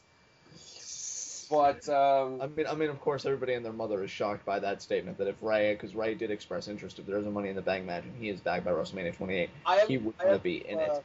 Because we talk about who's actually good in wrestling versus who's just entertaining, and somebody who is very, very entertaining always is Wrestling Jesus. And Preston, if you want to take a little intermission, go check out Wrestling Jesus' latest vid, because he's a huge, huge proprietor of Rey Mysterio. I think you should go check that out. But wait. Was that lethal levels of sarcasm? Lethal levels of sarcasm. Lethal. I fucking love WJ. I think he's like exactly what we need after we're done like properly analyzing everything. I can just see it. Alrighty. Now, everything that's wrong with the Money in the Bank ladder match. Number 10. It's filled with fucking jobbers. Who in the hell is Alberto Del Rio? Okay? Like, that doesn't even work. Who the hell is this crap? Friggin' surprise entrant in the Money in the Bank match would be ODB. Yeah, ODB should be in this Money in the Bank match. This fucking Del Rio is a crock of shit. It's not Submission like Battle Royal comes down to ODB and Rey Mysterio, and Rey Mysterio taps like a bitch. Oh my god. Oh my god. Nobody is safe. Nobody is safe. No, nobody is safe. But I could go ahead and plug friggin' Bone Duster and his The Rock Doesn't Know Us a Fucking Thing video that everybody should go check out. But back to the point at hand. Where do you see Miz at Mania? Miz at Mania winning Money in the Bank. The only problem I would have with that would be Dolph Ziggler not winning it. But here's the thing. This would let me know in no short order what the WWE thinks of Dolph Ziggler. Now, if Dolph Ziggler won, it would be like, okay, awesome. Ziggler got the Money in the Bank. He's going to have a championship eventually. If he didn't win, that in my mind would be WWE saying, yeah, we have so much, hope and, what's the word I'm looking for? Confidence. There we go. We have so much hope and confidence in this guy that we don't need to put Money on the Bank with him because he's going to get the world title without it. So either way, if neither one of them won and a jobber won, if Santino won Money in the Bank, I would just shoot myself in the face. In the face. But then I wouldn't be able to hear any more Cena insults from the King. It would just be like there'd be no jaw left. It would just be like, hey, I've still got a keypad and I've still got good working hands. Good, then you could be Stephen Hawking's speaking coach. Hey, think, peanut, sucks, monkey dick. But, the reason I do... Mocking John Cena. This is what we get when me and John work together, people. It's pretty epic, folks. It's pretty epic. It's crazy, but epic. Spaz, here's my thing, though. People could say Miz and Money in the Bank doesn't really equate with each other. I mean, Preston's face palming his ass off. What they need to understand is that it's a story being told here he main evented WrestleMania last year, and that's the only thing. And this is where I become a dick. To me, it's the only really last great thing of relevance that he has done. It's true. And WWE is And playing take that a up wild to guess us. who I blame for that. WWE. No. More specifically. John Cena. There we go. Because here is what makes me sick, and this is where it comes down to, I don't care who it was, whether it's The Rock, whether it's Cena, whether it's any other opponent. Miz came into WrestleMania as the WWE Champion, walked out of WrestleMania as the WWE Champion, and was the afterthought. Put all those elements together, and how disgusting is that? Yeah. I mean, love The Miz or hate The Miz, the fact is he is your WWE champion at that span of time. I liked him as champion. I really did. Towards the end of his reign, Spaz, it grew on me. I still say, and I know it's not just being biased, I genuinely believe his Falls Count Anywhere match with Morrison was the best match in his title reign. That and his tables match with Orton, which I honestly believe is underrated, if anything. And the thing is, with Miz and Morrison, that was a rivalry that was stopped before it even really got going, which really disappoints me so much. Hey, if you want a reason why I hated Cena fan-wise, I hated that he won the Elimination Chamber and Morrison lost, even though he stole the show and everybody was talking about Morrison. And Cena won that chamber. So that's the only... Yeah, there's a big difference, and this is not a shot at Morrison or a shot at Kofi Kingston before anybody chops my nuts off, but I hate this term with a passion, but the spot monkey of the match isn't necessarily the hardest worker in the match. True. And it's not a shot, and it's really, really not a shot, but it's the thing with Miz and Morrison, they stopped that feud before it even got started, and Miz's title reign, getting it through Money in the Bank and whatever, and, just being so in your face was when I started formulating my comparisons between him and Edge. Right.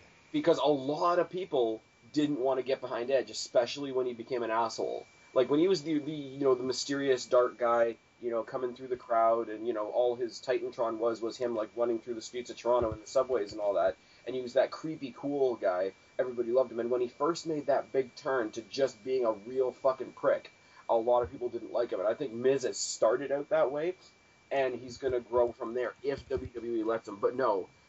He's an easy fall guy, so they blame him for the downfall of Survivor Series, and they blame him for, a botch like R-Truth had. Now, tell me, in the slightest, if that match had been R-Truth versus John Cena and the exact same move had been done and the exact same botch had happened, would Cena be getting heat? Absolutely not, because WWE's put so much into him that they can't afford to punish him for anything. Like I said in my last video, coked out dead hooker in the back of his trunk, they'll get rid of the body and still park his car for him. I think the fact that so much of this heat is coming down on The Miz is absolute bullshit.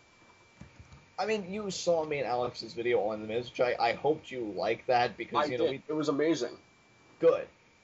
So we're good on that front, because, I did come down a little hard on The Miz with the offense, but for the record, Spaz, and let me say this to anybody, that would have been for, any superstar. If it was John Cena, I would have said the same thing. I think there's a certain level of personal responsibility, especially in your line of work. It's human lives in trusting each other. Now, I've seen worse bumps in wrestling, but the fact is, the way R-Truth looked, he's lucky that he wasn't paralyzed or some fucked up shit like that with his back. Okay, but there's a happy medium between addressing responsibility and the legitimate knowledge, no matter how dark it is, that it is wrestling, it's not ballet, and shit happens.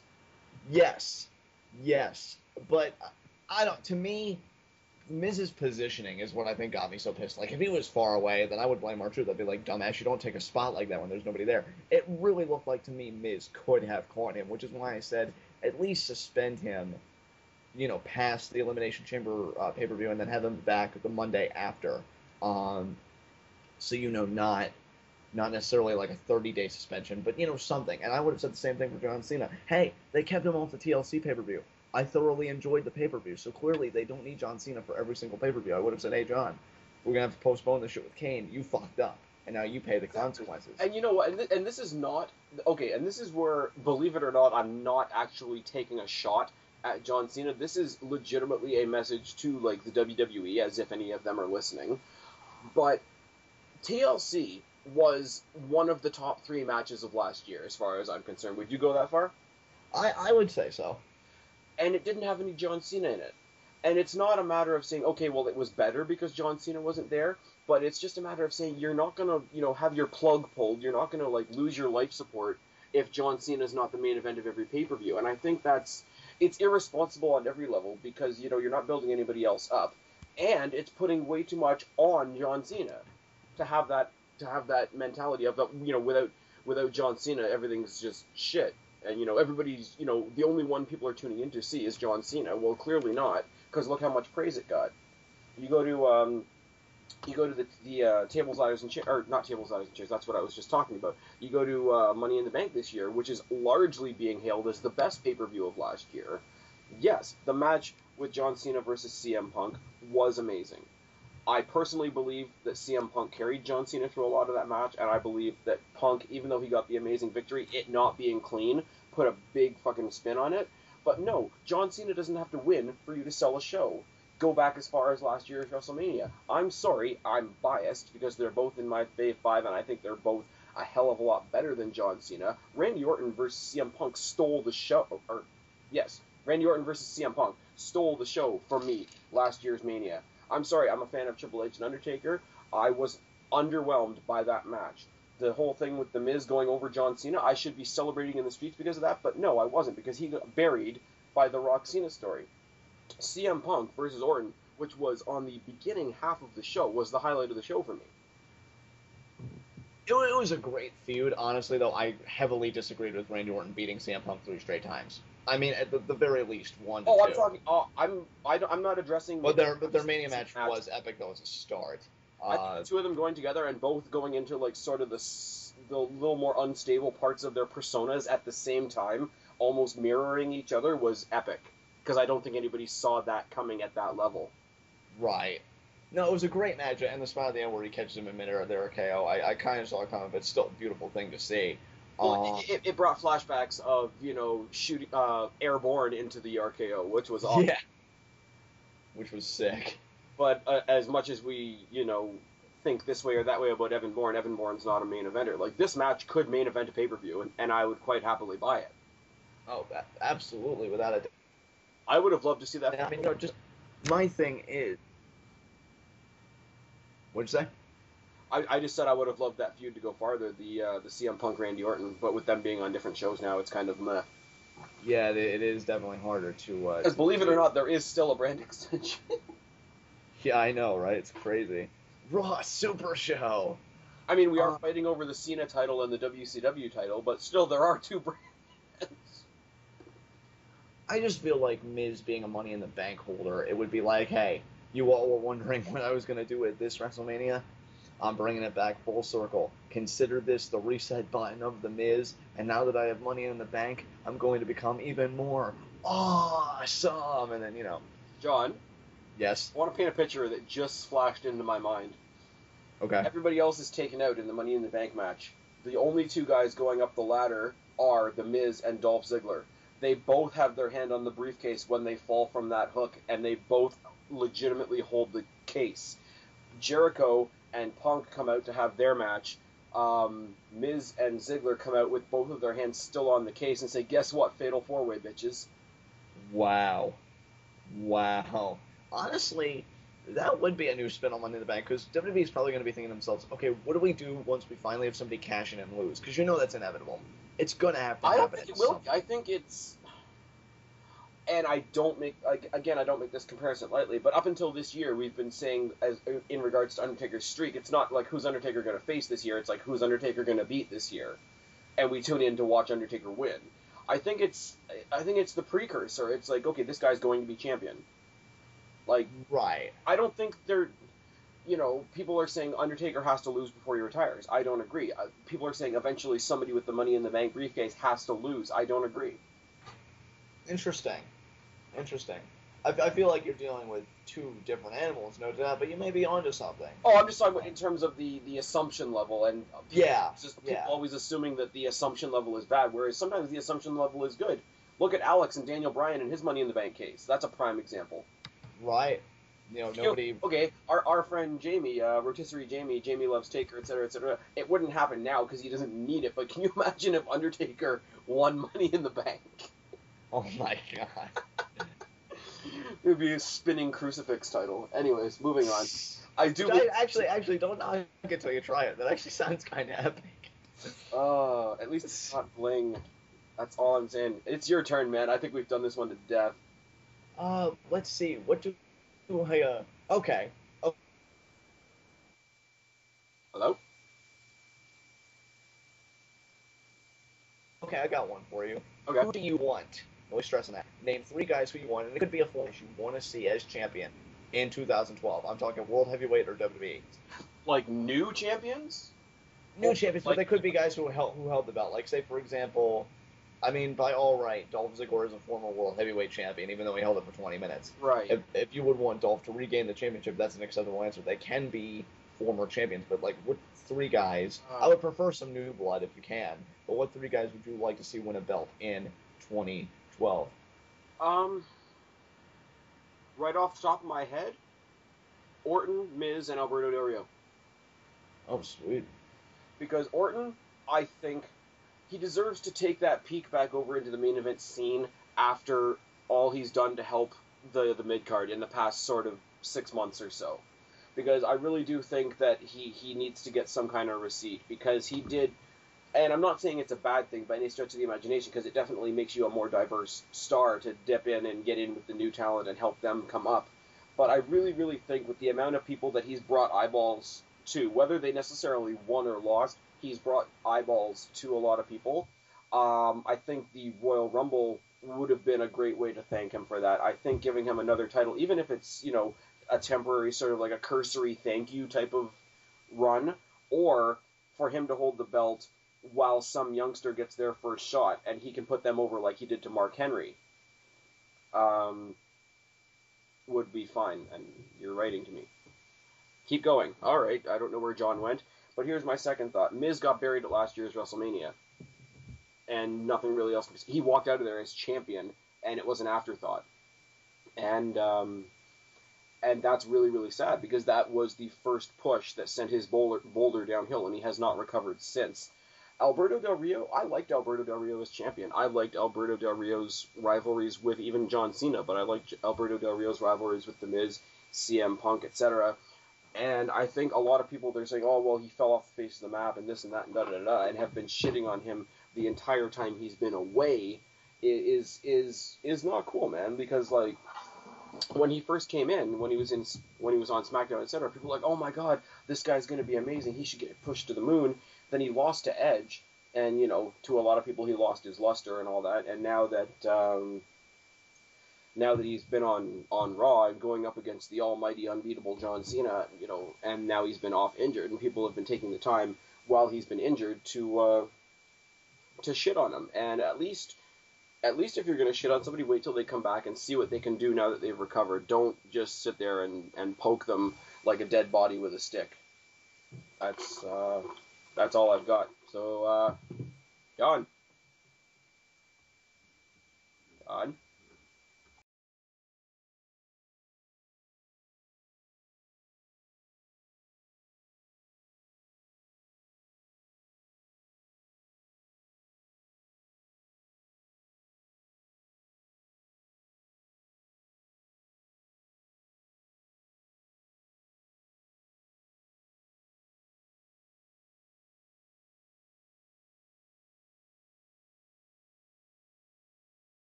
very interesting answers there, Spaz. As far as Randy Orton goes, I could definitely understand where you're coming from. I just feel like, his work has been tremendous in 2011 and 2012. So I feel like him being the champion would be great if he could continue working with guys like that. Like Randy Orton is world champion, feuding with Wade Barrett, to me is like a fresh coat of paint for that feud. Which, for the record, on a little side note, I am very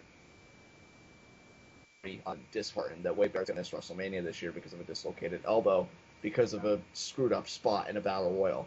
That just burns me up inside. But imagine Cody Rhodes and Randy Orton picking up their feud now that the world title's on the table. Like that shit to me is compelling television. That's the kind of stuff I want to see. It's crazy.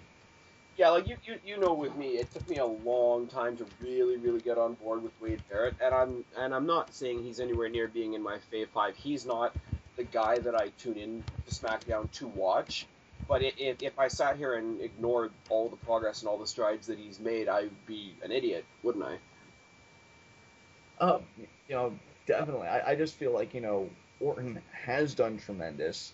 And, I would like to see the belt back on him simply to continue to see him work at that level. And it's so funny I'm saying this because when he beat Christian at SummerSlam for, his most recent world title win, I actually made a video titled Fuck No to RKO. I said, fuck this shit, because it really got me pissed, because I'm a huge Christian fan. Again, in Spaz videos like that, people need to understand. And I'm not trying to make an excuse at all. Yeah. But those videos are deeply rooted in fandom and subjectivity. You're not seeing an objective knee-jerk reactions as opposed to objective, Exactly. It's not objective analysis. And it's I think for the YWC to exist, we need a balance of both. We have that positive sort of, like you guys do, where you try to find, try to put a positive spin on anything. And, hey, you and I had that conversation about Natty and the farting gimmick, and I tried to find a positive spin on that, and I managed to find one. But there needs to be a balance between that and, this is very interesting because we can, look at it this way and this way and this way and this way, and the knee-jerk reaction of, that was awesome, that sucked. You need a balance of both for the YWC to function. And I think because most people in the YWC are so far to the analytical side that it's not fun anymore, or so far to the emotional side that somebody's going to disagree with them and that'll just start a fight. To find that happy medium of, hey, this sucked, but at least, we got this and this, or this ruled, but, we could have done this or this or this differently. That happy medium place is where more of the YWC, I think, needs to be. Definitely. I feel like, and I enjoyed making that video. If it was, John in 2012 looking at that video, I'd be like, you're crazy, Orton's awesome. Because he's definitely gotten back in my good graces with the feud with Rhodes, the feud with Barrett, and especially what he's done in the context of those feuds. Here's my prime example, and this is I'm gonna apply this again to Orton, is a lot of people don't like, he buried Kofi Kingston, the way that whole thing ended abruptly, and he called him an idiot and did backstage whatever. Regardless of how that ended, I'm gonna say this only from a personal fan perspective. I wasn't given Kofi Kingston the time of day. Kofi Kingston had not caught my eye until his match, his rivalry, his incidences with Randy Orton. Now, regardless of how it came out, it brought eyes to Kofi Kingston. I don't think just because Kofi Kingston came out on the short end of the stick that he got buried in the slightest. Because even when he did that and then went back to the mid card and then, did his tag team thing with Evan Bourne, and now he's doing his tag team thing with R-Truth potentially, but he has still had his own personal spots. He had his spot in the Rumble, which I think was in large part created to be like okay, we can do something better than John Morrison moment, but I'm going to leave that aside. He had his great moments in the Chamber, which we all knew were going to happen. So he can have his mid-card, his comfy spot in the mid-card, still stand out above the rest when he needs to, and in the back of my mind, I'm still thinking, here's somebody that went toe-to-toe with Randy Orton. So I don't think that's much of a burial. No, absolutely not. And on your final guy, Alberto Del Rio, that's the one, Spaz, where he needs to sell it to me. I was not a fan of his last two title runs, and here is where you're gonna temporarily be like, yes, mwah. Part of the reason why I didn't love his first run was because of John Cena. I'm smiling huge. And here's and actually another name I am going to blame Spaz, to be honest, is Bret Hart. John Cena and Bret Hart. I blame both guys. Okay. John Cena, pretty much, and Del Rio's your WWE champion, which you want to create the perception, Spaz. I don't care who's holding the title at the time. As a company, when they're holding the belt with the friggin' company name in it, you want to create the perception that they are the best, even though at times it may be complete bullshit. You want to at least David present Arquette. Enough said. But my thing is, you've got John Cena in a promo pretty much telling Del Rio, you're not in my league. And he's the champion. And he's not in your league. Add that to the fact that Bret Hart in a WWE.com interview says, and again, this is about your WWE champion, which I have very little hair on my head, but if I could pull it out, believe me, I would. I'd be bleeding everywhere. Nice. Said in a WWE.com interview, I don't see the fire in Del Rio's eyes. He doesn't have the fire like Cena has. Oh, thanks, Bret, because your opinion is absolutely meaningless in the wrestling world. Like, nobody's going to take you seriously. You're going to have a heart attack, and I'm just going to do something that's going to knock your socks off. I'm going to actually defend John Cena in that situation. You've got to be freaking kidding me. The one time I choose to go on your side, you're like, fuck that shit, and you wave the other flag? Hey, like Eric said, controversy creates cash. But, I have one more point I want to make, Spaz, before you defend John Cena, sure. just so I get all my points across. Thank you. But I am curious to see what you have to say. Yeah. The cherry on the sundae, I would have been okay with all of that. All of it. If two things hadn't happened. If John Cena didn't steal Del Rio's entrance, and he didn't make Del Rio tap out and win. If Del Rio had won, that would have been amazing, because he could have said, look at me now. You were saying all of this shit, and who won? I did. Right. Cena makes him tap out, no less. A submission victory, not even a pinfall because of a miscue with Ricardo. No, he locks in that STF so tight that Del Rio taps out. To me, Spaz, if you want to talk about burials, that to me was a burial. And it was for sure. So where's the defense of John Cena? Because the defense of John Cena is in that promo where he came out and cut the promo on him. Is like, you didn't really earn that champion, you don't really deserve it, da-da-da-da. Because I think as far as building heat for a heel, Money in the Bank is designed for heels. No, I don't think the only real time I got behind a face with the Money in the Bank was going back to a guy that they're not even going to acknowledge anymore in Rob Van Dam saying, right. I want a match at the whatever the hell the ECW pay-per-view was called, and he said, me versus John Cena, it's going to be a match, that's how I'm going to cash in. That's the only way a face can use it, the way Daniel Bryan said he was going to do it. But no, he just did the cash-in on a Weekend Big Show, and quickly after that is rapidly becoming this monster heel that he is now. The problem is, in the particular case that you're mentioning, it's John Cena mentioning, or it's John Cena highlighting what a heel move it was for Del Rio to do that. And I think in a backwards way, it's raising Del Rio's heel stock for him to come out and mention that. I don't see that as for Bret Hart to just do it in an interview. Well, I could speculate on why he would be saying stuff like that, but it wouldn't be fair because it would just be speculation and conjecture. But in the sense of Cena, because he's that super heel, he's the the epitome, the representation of everything that's good and right and whatever. He's gonna point out what a heel has done, and when a heel does a heel thing like cashing in Money in the Bank, or whatever, it highlighted Alberto Del Rio's, I guess you could call it his heel cred. Right. And good defense. And for the fans that are behind Cena, which I'm not one of, but for the fans that are behind Cena, it built the heat for Del Rio. And it built the heat for that payoff for the ones that are a fan of John Cena to revel in that victory. I can look at that objectively a little bit. You know what?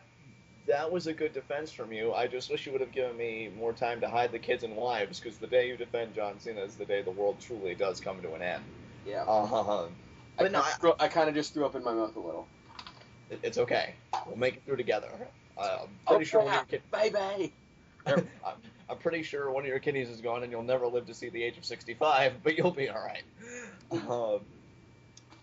But Spaz, that instance aside, I think everything else though still constitutes as a major what the fuck.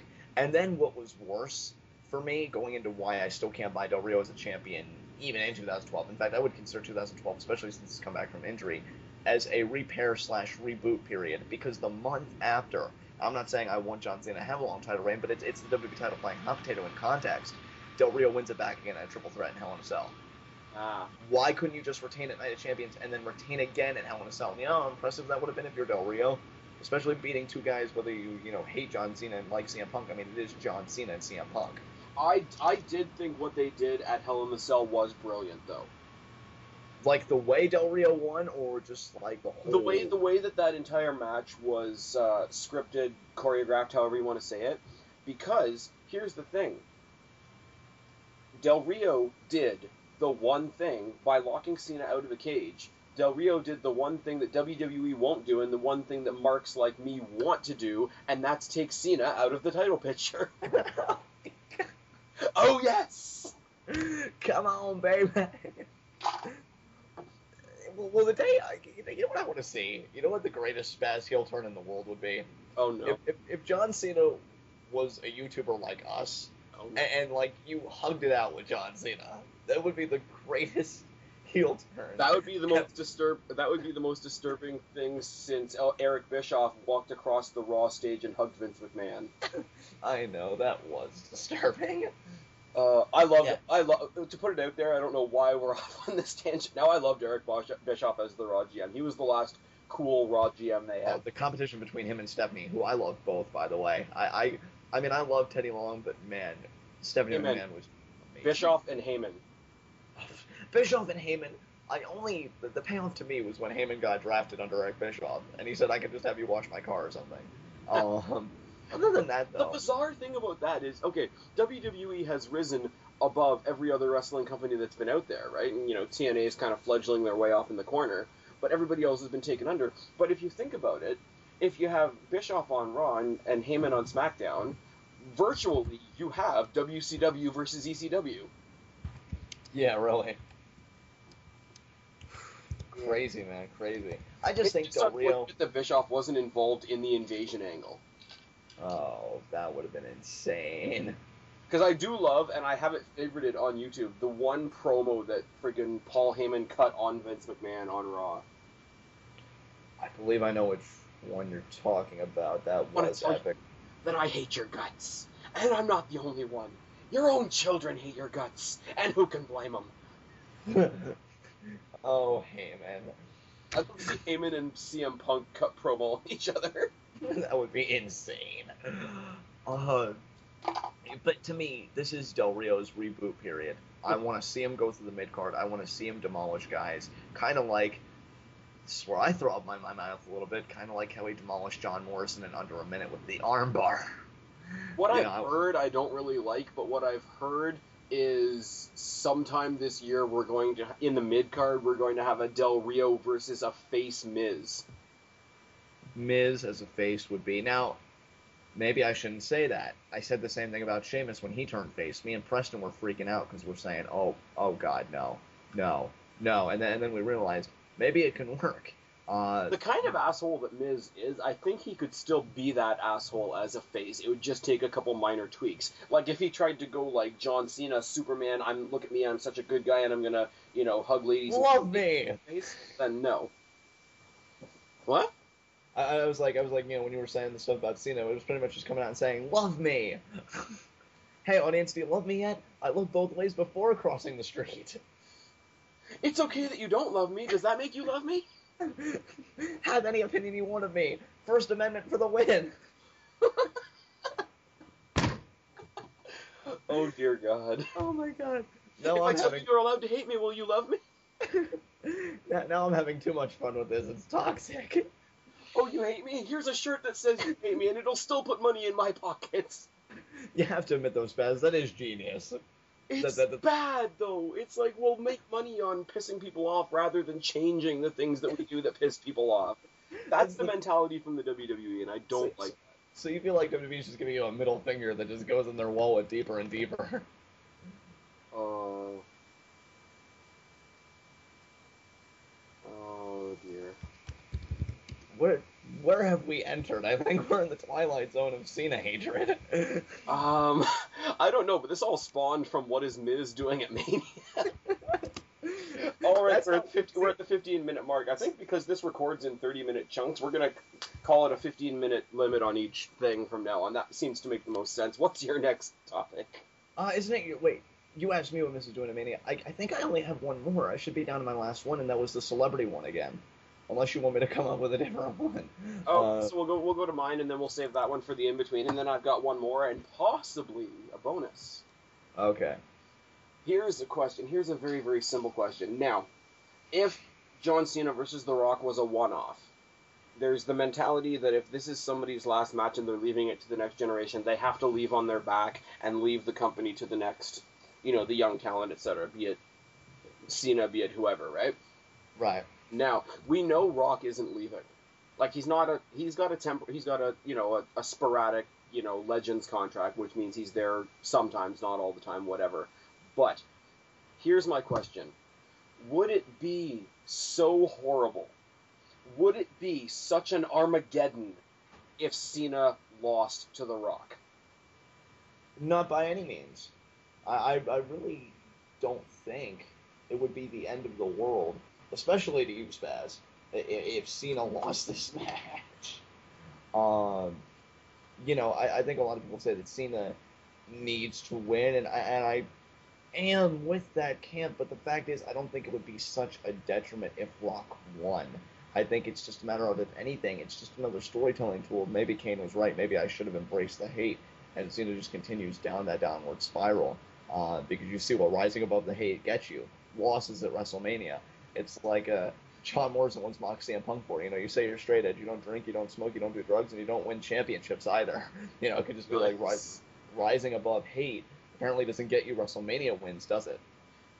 Rise above hate, but fall to the rock bottom. Exactly. Yeah, that's exactly it, Spaz. Actually, that was the one zinger that you got that I could actually see being used in genuine promo. There we go. Fall from grace through another table. Anyway. And maybe, Spaz, I'm being more lenient about it because I do see there being a Rock Cena 2. In fact, I could even see there being a trilogy, as much as that scares me at night and makes me rock back and forth saying, "Mommy, Mommy, make it stop."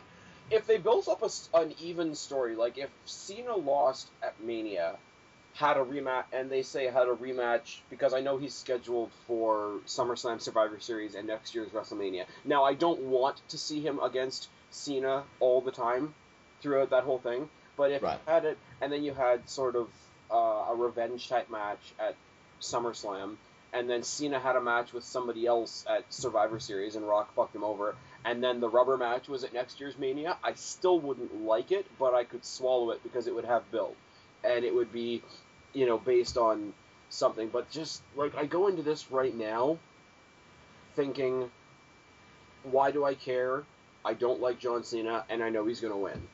And that's one of my main problems. Something that okay, first of all, John Cena shouldn't be in the main event. Second of all, this match, as much as I love The Rock, shouldn't be in the main event.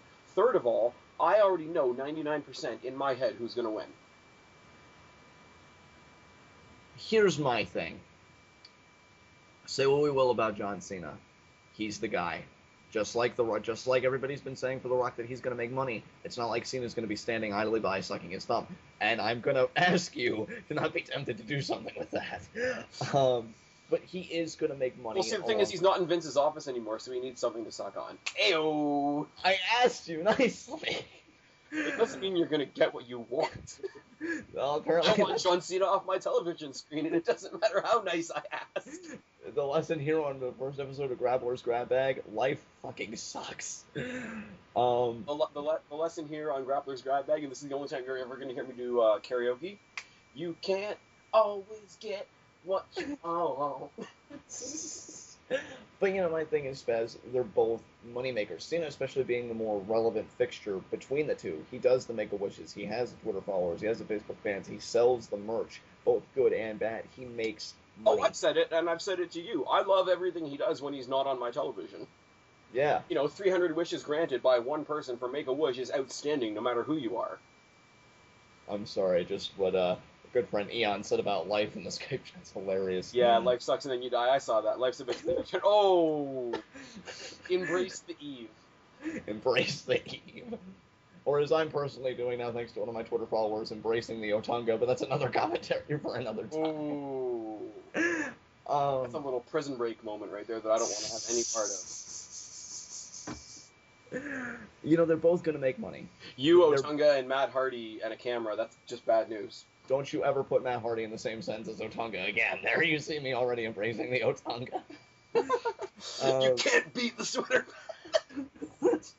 Yeah, did you see my messages? Like, the sweater vest is totally baller. Yes. And Eon's quote right after that was great too. Your sarcasm is palpable. Oh my god, I could totally replace Tim Allen as the host of Full Time at this rate. Oh. Anyway. Oh dear. They're both gonna make money on this match, Spaz. And again, Cena being the everybody money, and I don't dispute that. But friggin' my gripe. But that's the philosophy of a business, and that's ultimately my point. Any business wants to make money. So if a guy like Joe Schmo, hailing from parts unknown, says, Rock, you took my spot, we'll go out and make the money I'm making for this one night. I mean, you're still putting food in your family's mouth when the clock strikes midnight on this show, even though you weren't in the main event. So what are you bitching about? It can do all that without being the main event. Because, and I'm sorry, I harp on this way too much when I do my own videos. 10 years ago, WrestleMania 18, here in Toronto, I was there. I was there for Rock Hogan, which, I'm sorry, no matter how much you spin it, Rock Hogan was bigger than this match. And they didn't have to make it the main event. The main event that night was Triple H versus Chris Jericho, because they were the ones moving forward. And you can do it, and it doesn't have to be the main event. I could swallow this match a lot easier, and okay, you're going to go tit for tat with me and turn that into something, but I could swallow this match if it was in the mid-card. Hell, not even all of the Undertaker's streak as a WrestleMania thing, and not even Undertaker's streak matches have all been main events. I could swallow this being a main attraction on a more minor pay-per-view. Like, I could see this being the main event of SummerSlam or Survivor Series, whatever. It doesn't need to be the finish, be-all, end-all of WrestleMania, because WrestleMania, to me, is supposed to represent two things. It's who's earned their spot that calendar year, which they cut off by announcing it a year in advance, and who is going to bring the company forward in the future. And oh my god, if we get another 10 years of Cena, I'm going to eat my gun. So it better be somebody else. It better be a Punk, or a Jericho, or a Bryan, or, Rey Mysterio if he's really nice to everybody. But, do you understand what I mean, though? Like, Cena is stale. And I don't care how much you put a fresh coat of paint on some old Rock jokes and insert a little bit of extra profanity because WWE lets you, he's still stale to me. And people are like, oh my god, he's been so passionate, did you see the promo last week or whatever? I'm like, no, a few extra bits of profanity and recycling your Lita jokes on Eve doesn't make you relevant again. Well, I mean, it depends on, okay, how should I attack this? First and foremost, let me say that I think you and I can come on that common ground at WrestleMania because, guys, and I know I'm doing this on his channel, so it almost may seem futile, but check out Spaz talking about WrestleMania in response to me. That was one of my favorite videos of his to date. That was your WrestleMania moment, as I said in the comment section. Like you said, we just get it. It's not a matter of thinking. You don't have to hit the books real hard. You just know. And you talking about being in WrestleMania 18, that was awesome when I heard all that. I've never been to a WrestleMania. I think it would be cool if I could make it next year because it is in the Jersey area. We'll see what happens. My thing here, it'll be good. Hell yeah! You'll probably bring your beer money, and I'll bring my Visa and get a Smirnoff. I saw what you did there. Then we could toss you back, and I'd be like, "Hey, did you see Cena get his ass kicked?" You'd be like, "Hell yeah!" Yes, my jokes are awesome. They're very punny. But, Spaz, like, you and I understand the gravity of WrestleMania, because it's ours. Like I said in my video, it's not... It will never get the coverage of a World Series unless a Snooki's on it or a Shaq's on it, which is a fucking crock. It'll never get the respect of... versus Shaq. Yes, book it. Almost better than duct tape versus... God, I was thinking of another foreign object. I can't think of it. I guess pencil roller or something. I don't know. Pencil could legitimately be a weapon, though, so that... Yeah, there you go. What I will say is bizarre is that the guy, I don't follow football at all, but the guy from the Giants that they've got in TNA right now choke slamming Bully Ray through a table. So, that I think is cool, to be honest. Like, I like that. Because he actually did something. Slippy did a handstand and kind of botched at the end and landed on somebody. And she tagged on the same team as John throwing up in my mouth, throwing up in my mouth. I think I just saw every lunch I've had in the course of 15 years right in front of my eyes right now.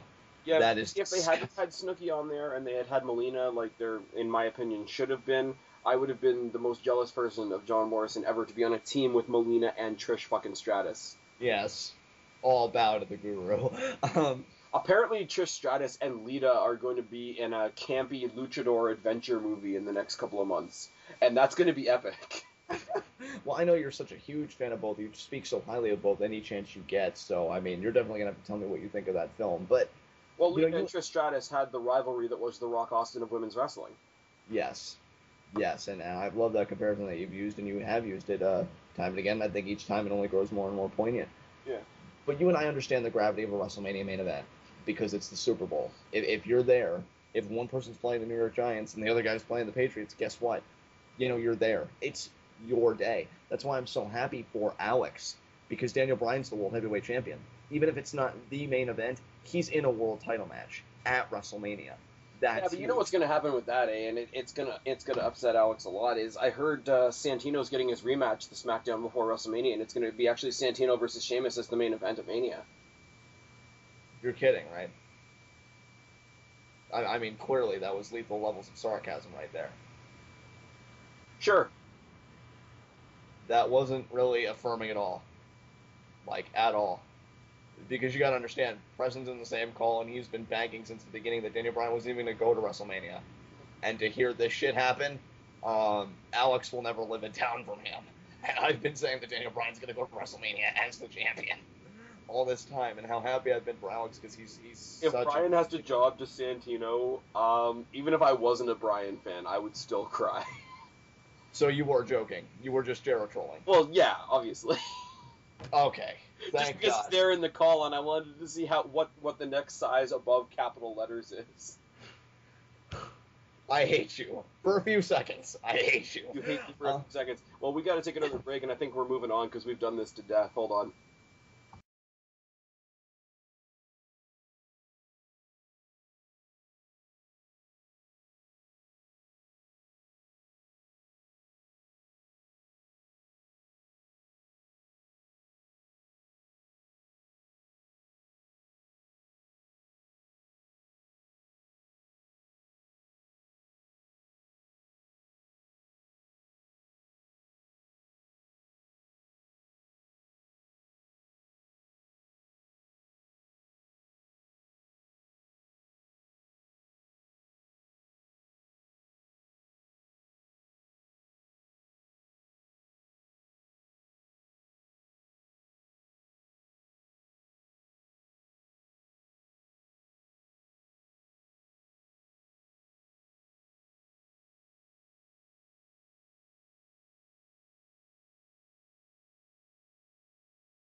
Go.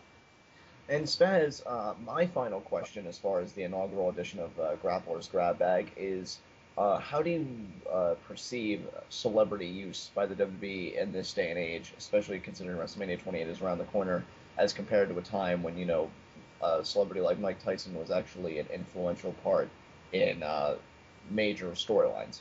All right. For those of you that don't know, the first time we tried to record this and realized that the recorder that my good buddy Preston sent me wasn't necessarily working the way it should, this was actually the first question I asked, so we left it to the end so that it could be fresh again. I'll try to sum it up a little quicker this time. I don't mind it if it's on the right end of the scale. If they go in there and they contribute something and it's something meaningful, like a Mike Tyson bringing the eyes of the legitimate sports world to pro wrestling the way he did, or if it's people filling in a secondary role like a guest backstage interview type person where the focus is staying on the superstars where it belongs, I have no problem with it whatsoever. When you get somebody like a Drew Carey, which, yeah, it was kind of funny for a couple of minutes until Kane destroyed him, and I think he kept the couple of bucks out of his pocket after he left. But it's just like, okay, maybe that made news for people that watch the Drew Carey show. Maybe it was on ET for 5 seconds or so, but it didn't reverberate throughout the wrestling world, and I don't think there was any long-term gain in that particular sense, whereas the Mike Tyson thing was huge. You've got Mike Tyson, personification of boxing, knocking out, Shawn Michaels, who was the personification of wrestling at the time, and that was everywhere. That was all over the place. So if it's used properly, then yes, but if it's used improperly, in such a sense where you've got the celebrity wing of the Hall of Fame, and being inducted into the Hall of Fame alongside somebody like Shawn Michaels is a Drew Carey, that turns my stomach a little bit. But if you've got somebody that's legitimate, that goes in there, does their thing, and then leaves quietly like Tyson did, it adds an intensity, and that is a genuine draw, and it doesn't take away from what the actual stars are doing at the show, because anytime you bring in a celebrity, whether it's done well or not, it is potentially taking a spot that a wrestling star should have had. So I'm very particular about how those spots are used if they're not being used for the wrestlers, which WrestleMania is supposed to be highlighting. Very well said. And when I look at what you said, I look at somebody, and again, I have my obvious reasons for using this example, but Snooki tagging with John Morrison against, Ziggler and Lay Cool, and of course, Morrison also had Trish Stratus on his team. To me, I look at it as, what are the shockwaves that are going to be sent to both men in the aftermath? Nothing but punchlines to use in a promo. You could even say Hugh Jackman played an integral role for Zack Ryder because he punches Dolph Ziggler, allows Zack Ryder to get the win, and then opens up the door for Zack Ryder being a U.S. title contender. Exactly. So Jackman was a shockwave. He had a ripple effect. And this is what I said, I think, the first time around. There is a difference as well from star to star, because certain ones, like a Mike Tyson, like a Hugh Jackman, etc., you watch them, and it's only up to my interpretation, and I could be right or I could be wrong, but they're the ones that look like they genuinely enjoyed what they were doing. They genuinely were marking for themselves being there, but they were also marking for the fact that they were able to be part of something that they like. And there's some of them that just went there as another promotional tool. Like me personally, I'm a fan of Chris Angel, Mind Freak, and when I heard he was going to guest host Raw, yeah, I marked a little bit, but I didn't. When I watched it, I was kind of disappointed because I didn't see that on the same level as I saw from somebody like a Hugh Jackman, somebody like a Mike Tyson, who had a more sort of a hands-on integral role, but also you could tell wanted to have that hands-on integral role. So it's sticky, because ultimately my answer would be no. Why do we need celebrities? Let the stars of the show be the stars of the show. But there are times where it works, so it's something you have to be very careful with, and it's a very fine line to walk on. I just think, to close it, WWE is a global phenomenon, and it wants to integrate other big names into that phenomenon. Just be careful with your process of integration and who exactly you're integrating. And who's benefiting? Because is it somebody that's using the WWE for their own benefit, or is it somebody that the WWE is benefiting from? I'm not worried about Shaq at this year's WrestleMania, because from what I understand, he is a big, genuine fan of the product. But when you believe that, even in the brief, when he hosted Raw, or whatever the reason was that he was on Raw the one night and he did have the intercation with the Big Show, yeah, he was like trying to be all big and bad and be face to face with the Big Show, but you can't. If you're a fan, like, say somebody wins a sweepstakes thing and they get to be a guest ring announcer for the night because they won some contest, they can come out there and try to do a decent job, try to do it properly, but you can't hide the smile that comes from, okay, I'm a fan, and all of a sudden I'm in the middle of a wrestling ring, right? And with Shaq, you had that. Yeah, he was intense when he was face to face with the Big Show, but the rest of the time you couldn't peel the smile off his face. So I felt that from him. If you've got somebody that feels like they're there just as another job to do, it shows. No, absolutely, and that's why I'm interested to see the role he may play. I'm hearing reports that he's not going to be at WrestleMania, but then Shaq himself says he will be. I don't know if WWE's trying to keep it under wraps, what they're trying to do, but whatever he does, I think I'm going to have a good time with it. I'm stoked for WrestleMania in general, looking at this card, and I think Shaq isn't going to be... Stop fighting the dirt sheets, because they're not going to win. Yeah. Like, let it be what it is. Like, they've already broken the fourth wall on a lot of things. Like, you're not going to win a war with the dirt sheets. It's not going to happen. No. But I feel like the last thing Shaq will be at this year's WrestleMania is a detriment. If anything, I do see him being an asset. So we'll see what happens. Well, the thing is, with the idea of Shaq and the Big Show, which it's rumored to be, it's different again, because you've got Big Show, who, I'm sorry, does very well, but he is an attraction. Like, I don't, and this is where people are going to jump on me because I'm being too specific. I don't see Big Show as a wrestler. I see Big Show as an attraction, and he's very good at being that attraction. So to have him against another guest attraction sits a lot better with me than if some football player came in to fight some legit wrestler like they're doing over in TNA right now. And the one thing Shaq will do if he is having this story with Big Show is he will free up Cody Rhodes to have a good, proper Intercontinental title with somebody, because the Big Show Cody Rhodes thing, as I've already said, isn't something I really want to see. And you already know my thoughts on it, as we touched on earlier, so I'm not really going to rehash that. But I will say that I definitely see from the celebrity angle where you're coming from. And who knows who else is going to be at the show. I mean, I don't think it's going to stop at Shaq. Whoever else they have, I'm sure they're going to have some live musical performances. Let's hope that they don't drag out. I could go into a whole other video about how WWE is using music and the types of music that they're using recently. Like, I'm not a fan of, pop, rap, crap anyway, as most people would probably be able to guess, but it doesn't fit wrestling. At the end of the day, wrestling is like two teams or two guys or two girls that want to kick the living shit out of each other. Happy, poppy music really doesn't fit that. I mean, the one exception is SummerSlam, because it is promoted as the biggest party of the summer. So I can, under that umbrella, I can kind of accept it. But the rest of the time, get some, CeeLo Green bullshit or whatever. We came into this year okay. We had Switchfoot for the Rumble. We had Nickelback, who are not a death metal band, but they're a little more on the rock side of things. And it was a good way to go moving forward. And, the name of the song, This Means War, go to the Rumble, with a song like Dark Horses. The little idea of a dark horse is always prominent in the Rumble. So those songs really, really suited properly. And then we have like 2 or 3 poppy, Flow Rider, CeeLo, whatever, poppy shit things going into Mania, where you've got the most concentration of people that want to kick the shit out of each other, and it makes no fucking sense. Rants from SpazPhoenix, everybody. Well, no, when you go back in the day, and I'm sorry, this is going to be a little bit of an attitude era tangent for a second, but when you go back and you had, like, when I was at Mania, I had 2 live performances from Saliva from Drowning Pool. They fit. They had Limp Bizkit perform live. They had Limp Bizkit perform The Undertaker live to the ring. Triple H on multiple occasions, so it kind of loses its edge, but he's had Motorhead play him live to the ring on multiple occasions.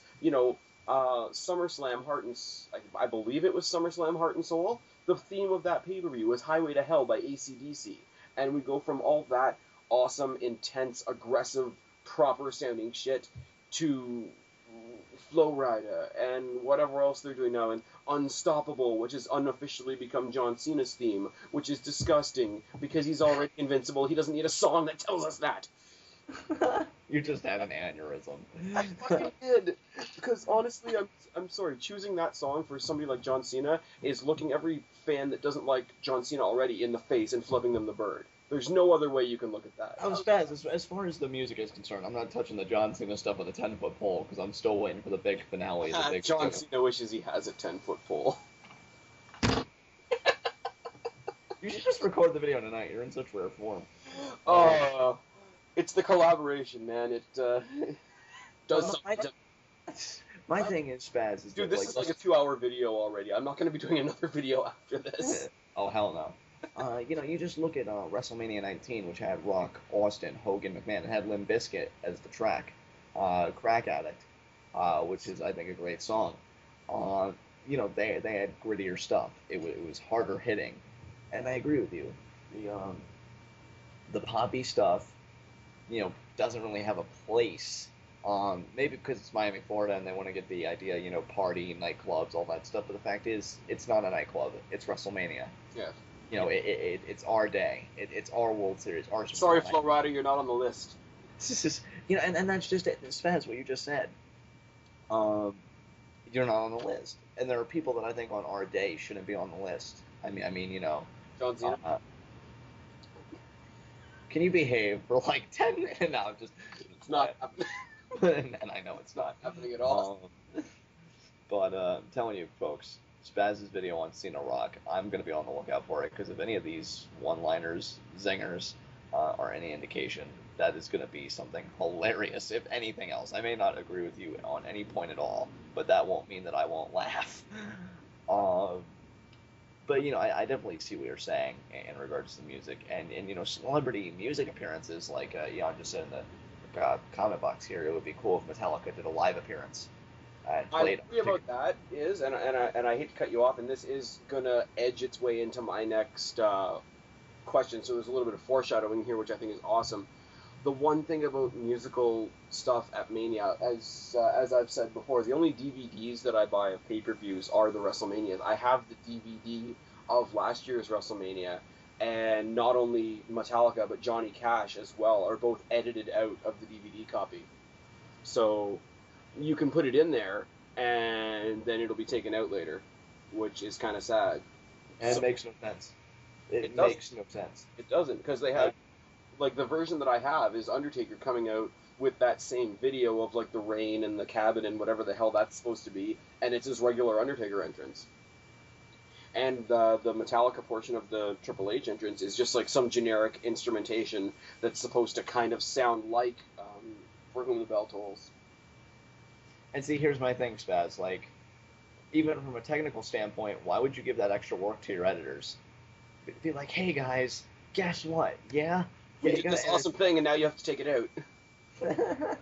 Wait, what? Yeah, we're not happy with it anymore. Fix it!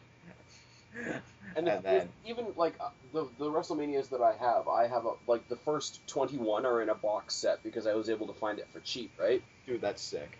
Yeah, well, okay, the first 21 WrestleManias for, like, $220. Sweet. You can't really go wrong with that. But in every single WrestleMania, they've gone back and, they've edited out all the shirts that had the WWF logo on them. They've edited out all the old superstar entrance musics that they don't use anymore and given them, like, sort of the newer entrances and shit. Like, all the matches that Undertaker came out to Limp Bizkit for are now, like, the Ministry theme. And it's all fucking retarded. The only thing that was never edited out was when Limp Bizkit performed Hymn to the Ring live. Even something as much as the Kid Rock concert before the Divas Battle Royal that one year, I think it was the 25th, was completely edited out, and there was like some generic diva music that just played them to the ring, or it cut from whatever they were doing in the back to everybody already being in the ring. Come to think of it, I'm sorry, I mean, I heard what you said, but when you said you had that box set, I too have a WrestleMania anthology collection. I think it's through 20, something through 20. I may have to look through that tonight. Is it in a gold box? Yeah. Yeah, it's 1 through 20, and then 21 is up in the roof of the box top.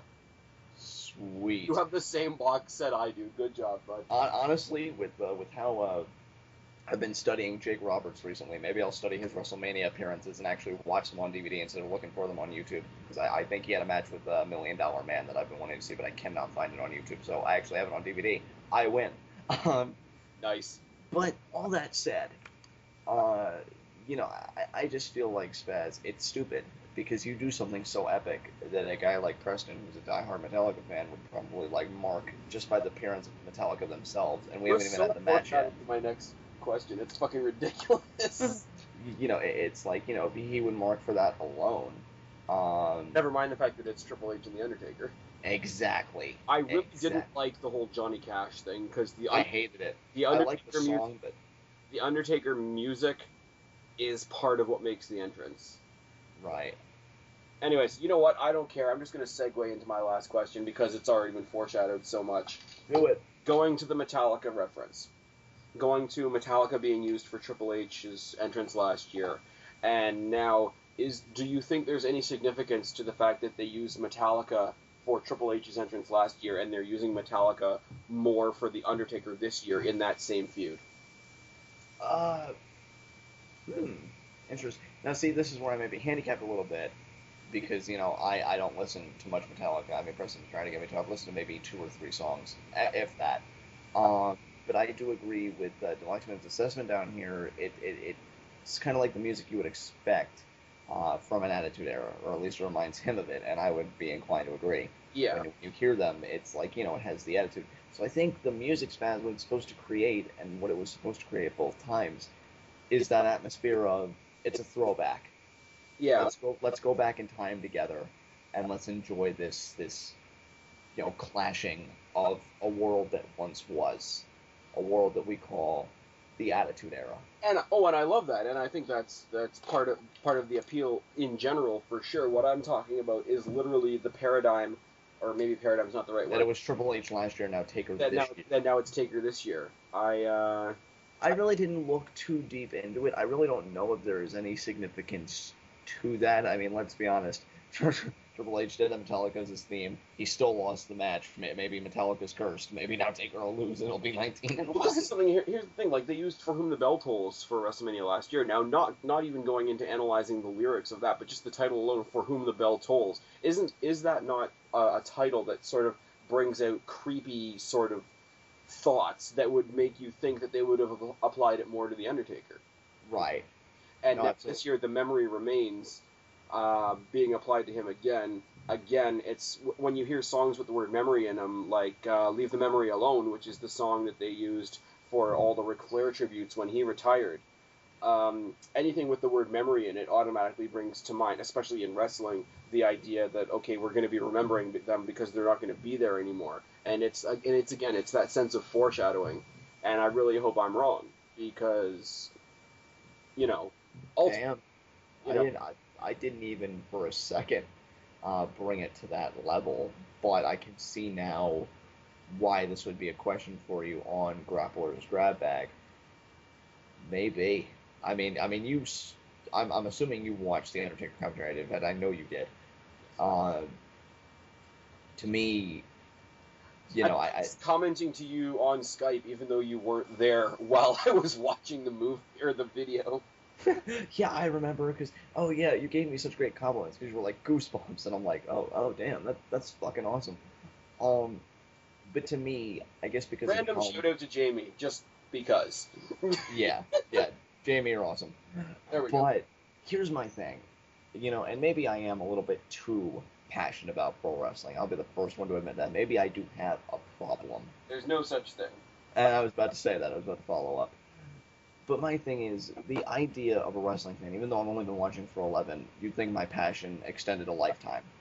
And the idea of Taker's streak being desecrated, even if it was by a guy like Triple H, that turns my stomach. The only solace I would take from that would be that they didn't drop it to John Cena, which has been the rumor for the past 2 years. Yeah, because honestly, I would even have to agree with you on that. Cena would even be worse, in my book, for me. He doesn't need it. Like, everything else has been handed to him. He doesn't need the streak. Fuck that. But I just feel like, Ashton just lost his shit.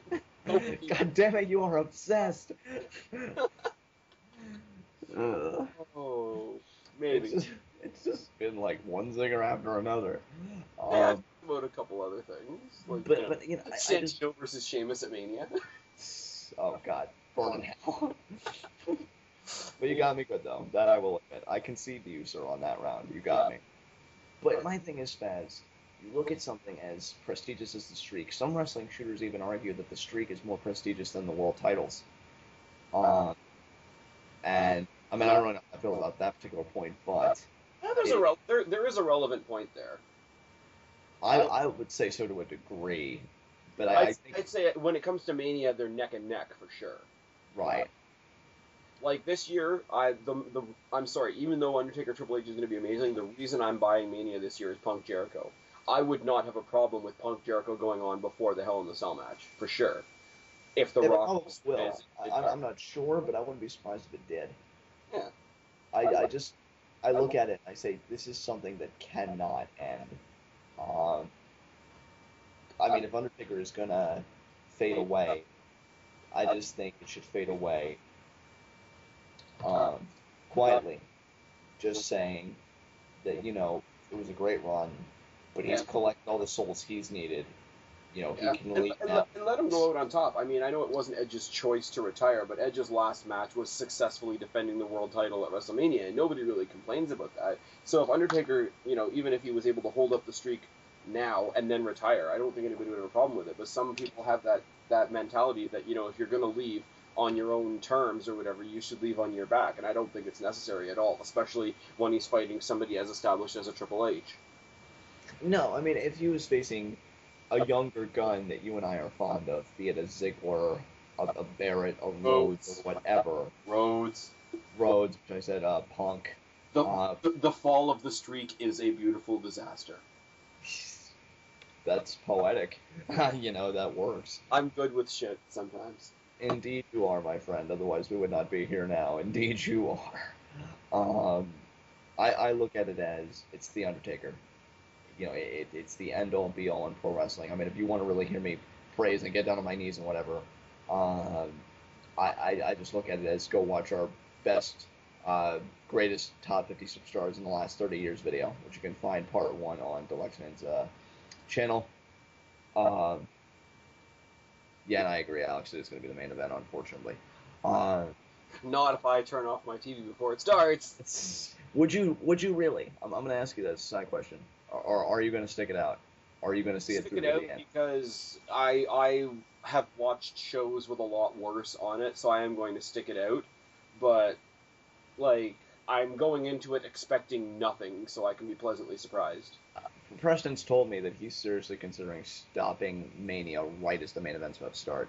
For me, I just feel like I would have to finish it. It's WrestleMania to not watch the main event, no matter how I feel about it. I mean, it's the main event. I will tell you this much: I will watch it with a lot kinder outlook if it is not the main event. Yeah, definitely. Okay, here's the thing. Because of time constraints being what they are, and because I want to wrap this up when it's done, I'm going to give you 5 minutes for this one, and we're going to leave it nice and cut and clean. This WrestleMania is sort of being hailed as the Hail Mary, the last hurrah for the Attitude Era.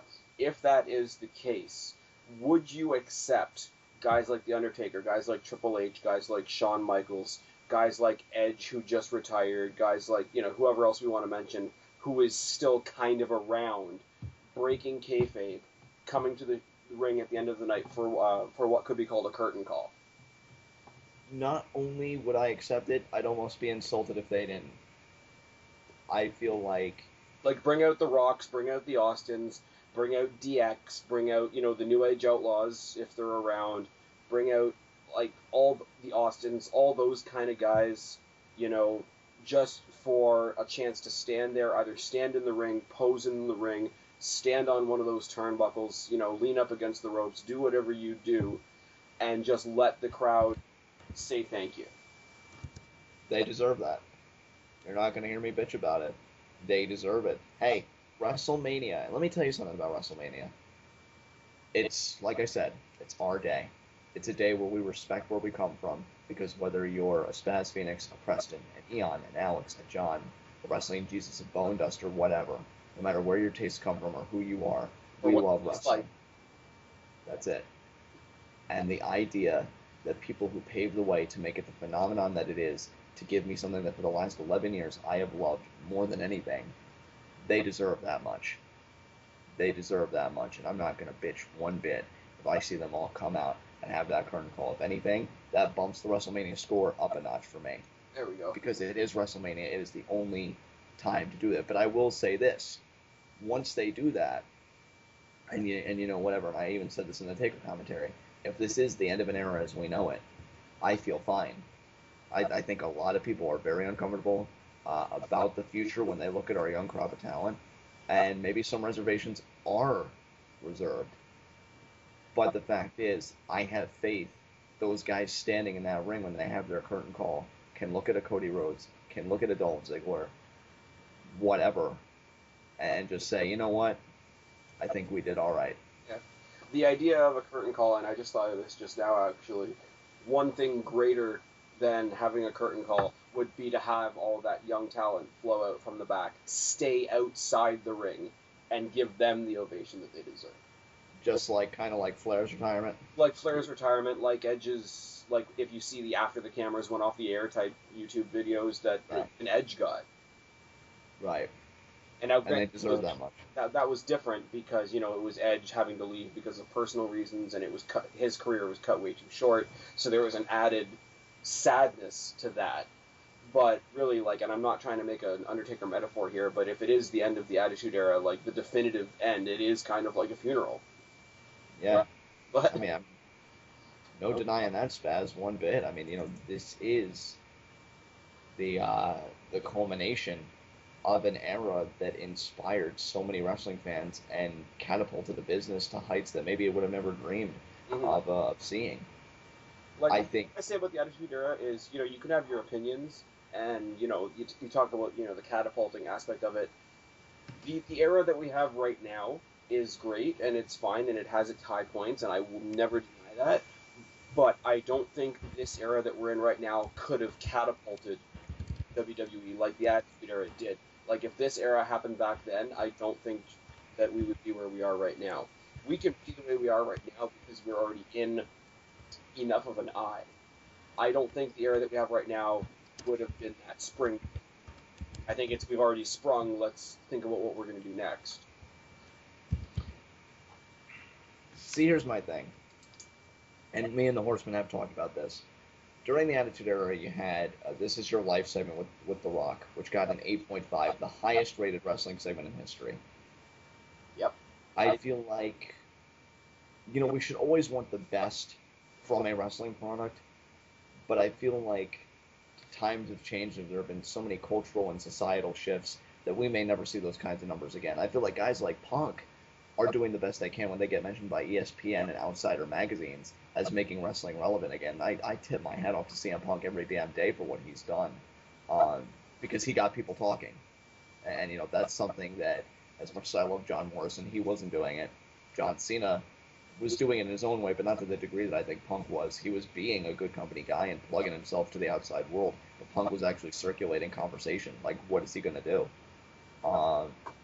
You know, I think we need more guys like that. I feel like a guy like Cody Rhodes, where it's in his blood, wants to succeed. You got to understand when Cody came in. You get to guys that we all like and know, and there's a little bit of Attitude Era in them. Like for me, like an Orton and a CM Punk, and you mentioned a Cody Rhodes as well.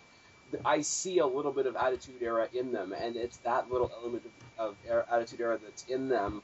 It's not. It might not necessarily be, hey, I'm trying to be like from the Attitude Era, but it's that there's something in them that grabbed me like the Attitude Era did, and I think that, you know, the Attitude Era might be gone, dead, buried. Its time has passed, but there's remnants of it in the current talent.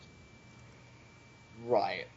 That's why I feel like, I mean, to me personally, Spaz, I feel like it's almost an unfair comparison, and I've said this before. Of course it is. When they say, like, a Cody Rhodes could never hack in an Attitude Era, first of all, he doesn't have to. Unless you make a time machine and form a time-traveling federation, he's not going to have to. Second, was the Attitude Era great television? Yes. I mean, Rock, Austin, DX. It had its faults like any other era. Exactly. and it did have its faults.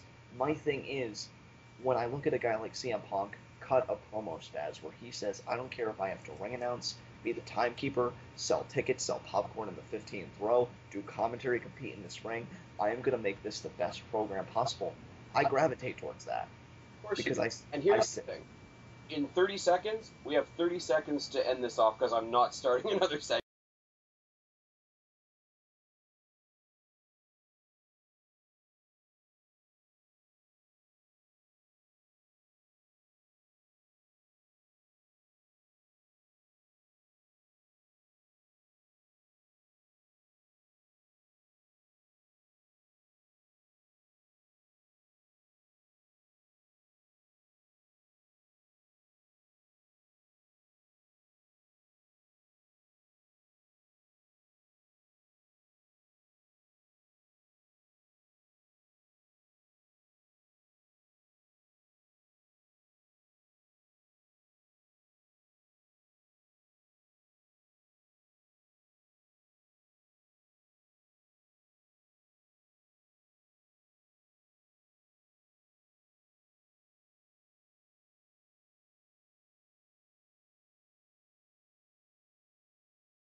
now, or we can't. Yeah. I have to sign off now because I don't want to set up for the video. Yeah, how about that? Yeah. Didn't work out so well. What's going on, guys? Hey. Yo. Yeah, Preston's gone. Is he tired of our bullshit? I think the Lex Man left because he was going to go do a video that you inspired, and then I signed back on in time to see the Lex Man and Preston leave. Yeah, nice. And then Ashton told me this is like the longest one-on-one commentary in captivity. Ashton, do you know the video that Alex is doing? Do you know the topic? I mean, I can only assume what it is. Not an idea. Way to tell anyone, Alex, bitch. All he said before he left, and this is even before I had to reset again, was you guys, or John, you just inspired me to do a video. I'm out of here. Hook, line, and sucker. Yeah. Hook, line, and troll. Alright, troll. We're going to start recording to sign off. In 3, 2, 1, go. Alright, so I tried to sign off before we had to make another brand new segment on here, but it died because my computer is well for the fail. John, last thoughts before this goes any longer. This was so much fun. I hope you had just as much fun as I did. I thought this was amazing. The editing is going to be an epic adventure in and of itself. That's what I always love doing collabs. The editing never falls back on me. So I'm always able to say genuinely that this was a really fun time.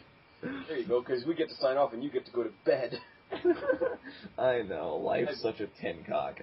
But guys, I really hope you enjoyed this episode of Grappler's Grab Bag. I am certain after this there will be more. I thoroughly enjoyed this at SpazPhoenix. I think we might keep it to 3 topics next time, because 5 has taken us over 2 hours. Definitely, we figure 3 and 3 together is 6. So, but my thing is, I just had so much fun doing this. It was a great time. I laughed more than I thought I would. So, hope you guys enjoyed it. Alright, before we sign off, John, tell the world, for the few that don't know, where they can find you. Oh, yes. Subscribe to us on Beer Money 2K. Follow us on Twitter. Like us on Facebook. Watch TwitWow. And we also have merchandise now. cafepress.com/TwitWow. We have hooded sweatshirts, regular t-shirts, women's clothing. We're very versatile. Buy our stuff. I want to, of course, subscribe to Alex, subscribe to DeluxeMan B2, his channel for tributes and mashups. Follow him on Twitter. And I do want to plug SpazPhoenix on his own channel, which seems kind of weird, but definitely check him out. Check anybody he subscribes out, because honestly, I was thinking about it. I know who Mr. Parkin is. I know who that is. He did a response to my Intercontinental Championship video. He actually is very good, so subscribe to him as well.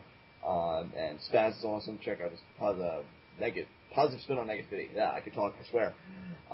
And his WrestleMania video, as well as all of his other videos, but those two were just so fucking epic.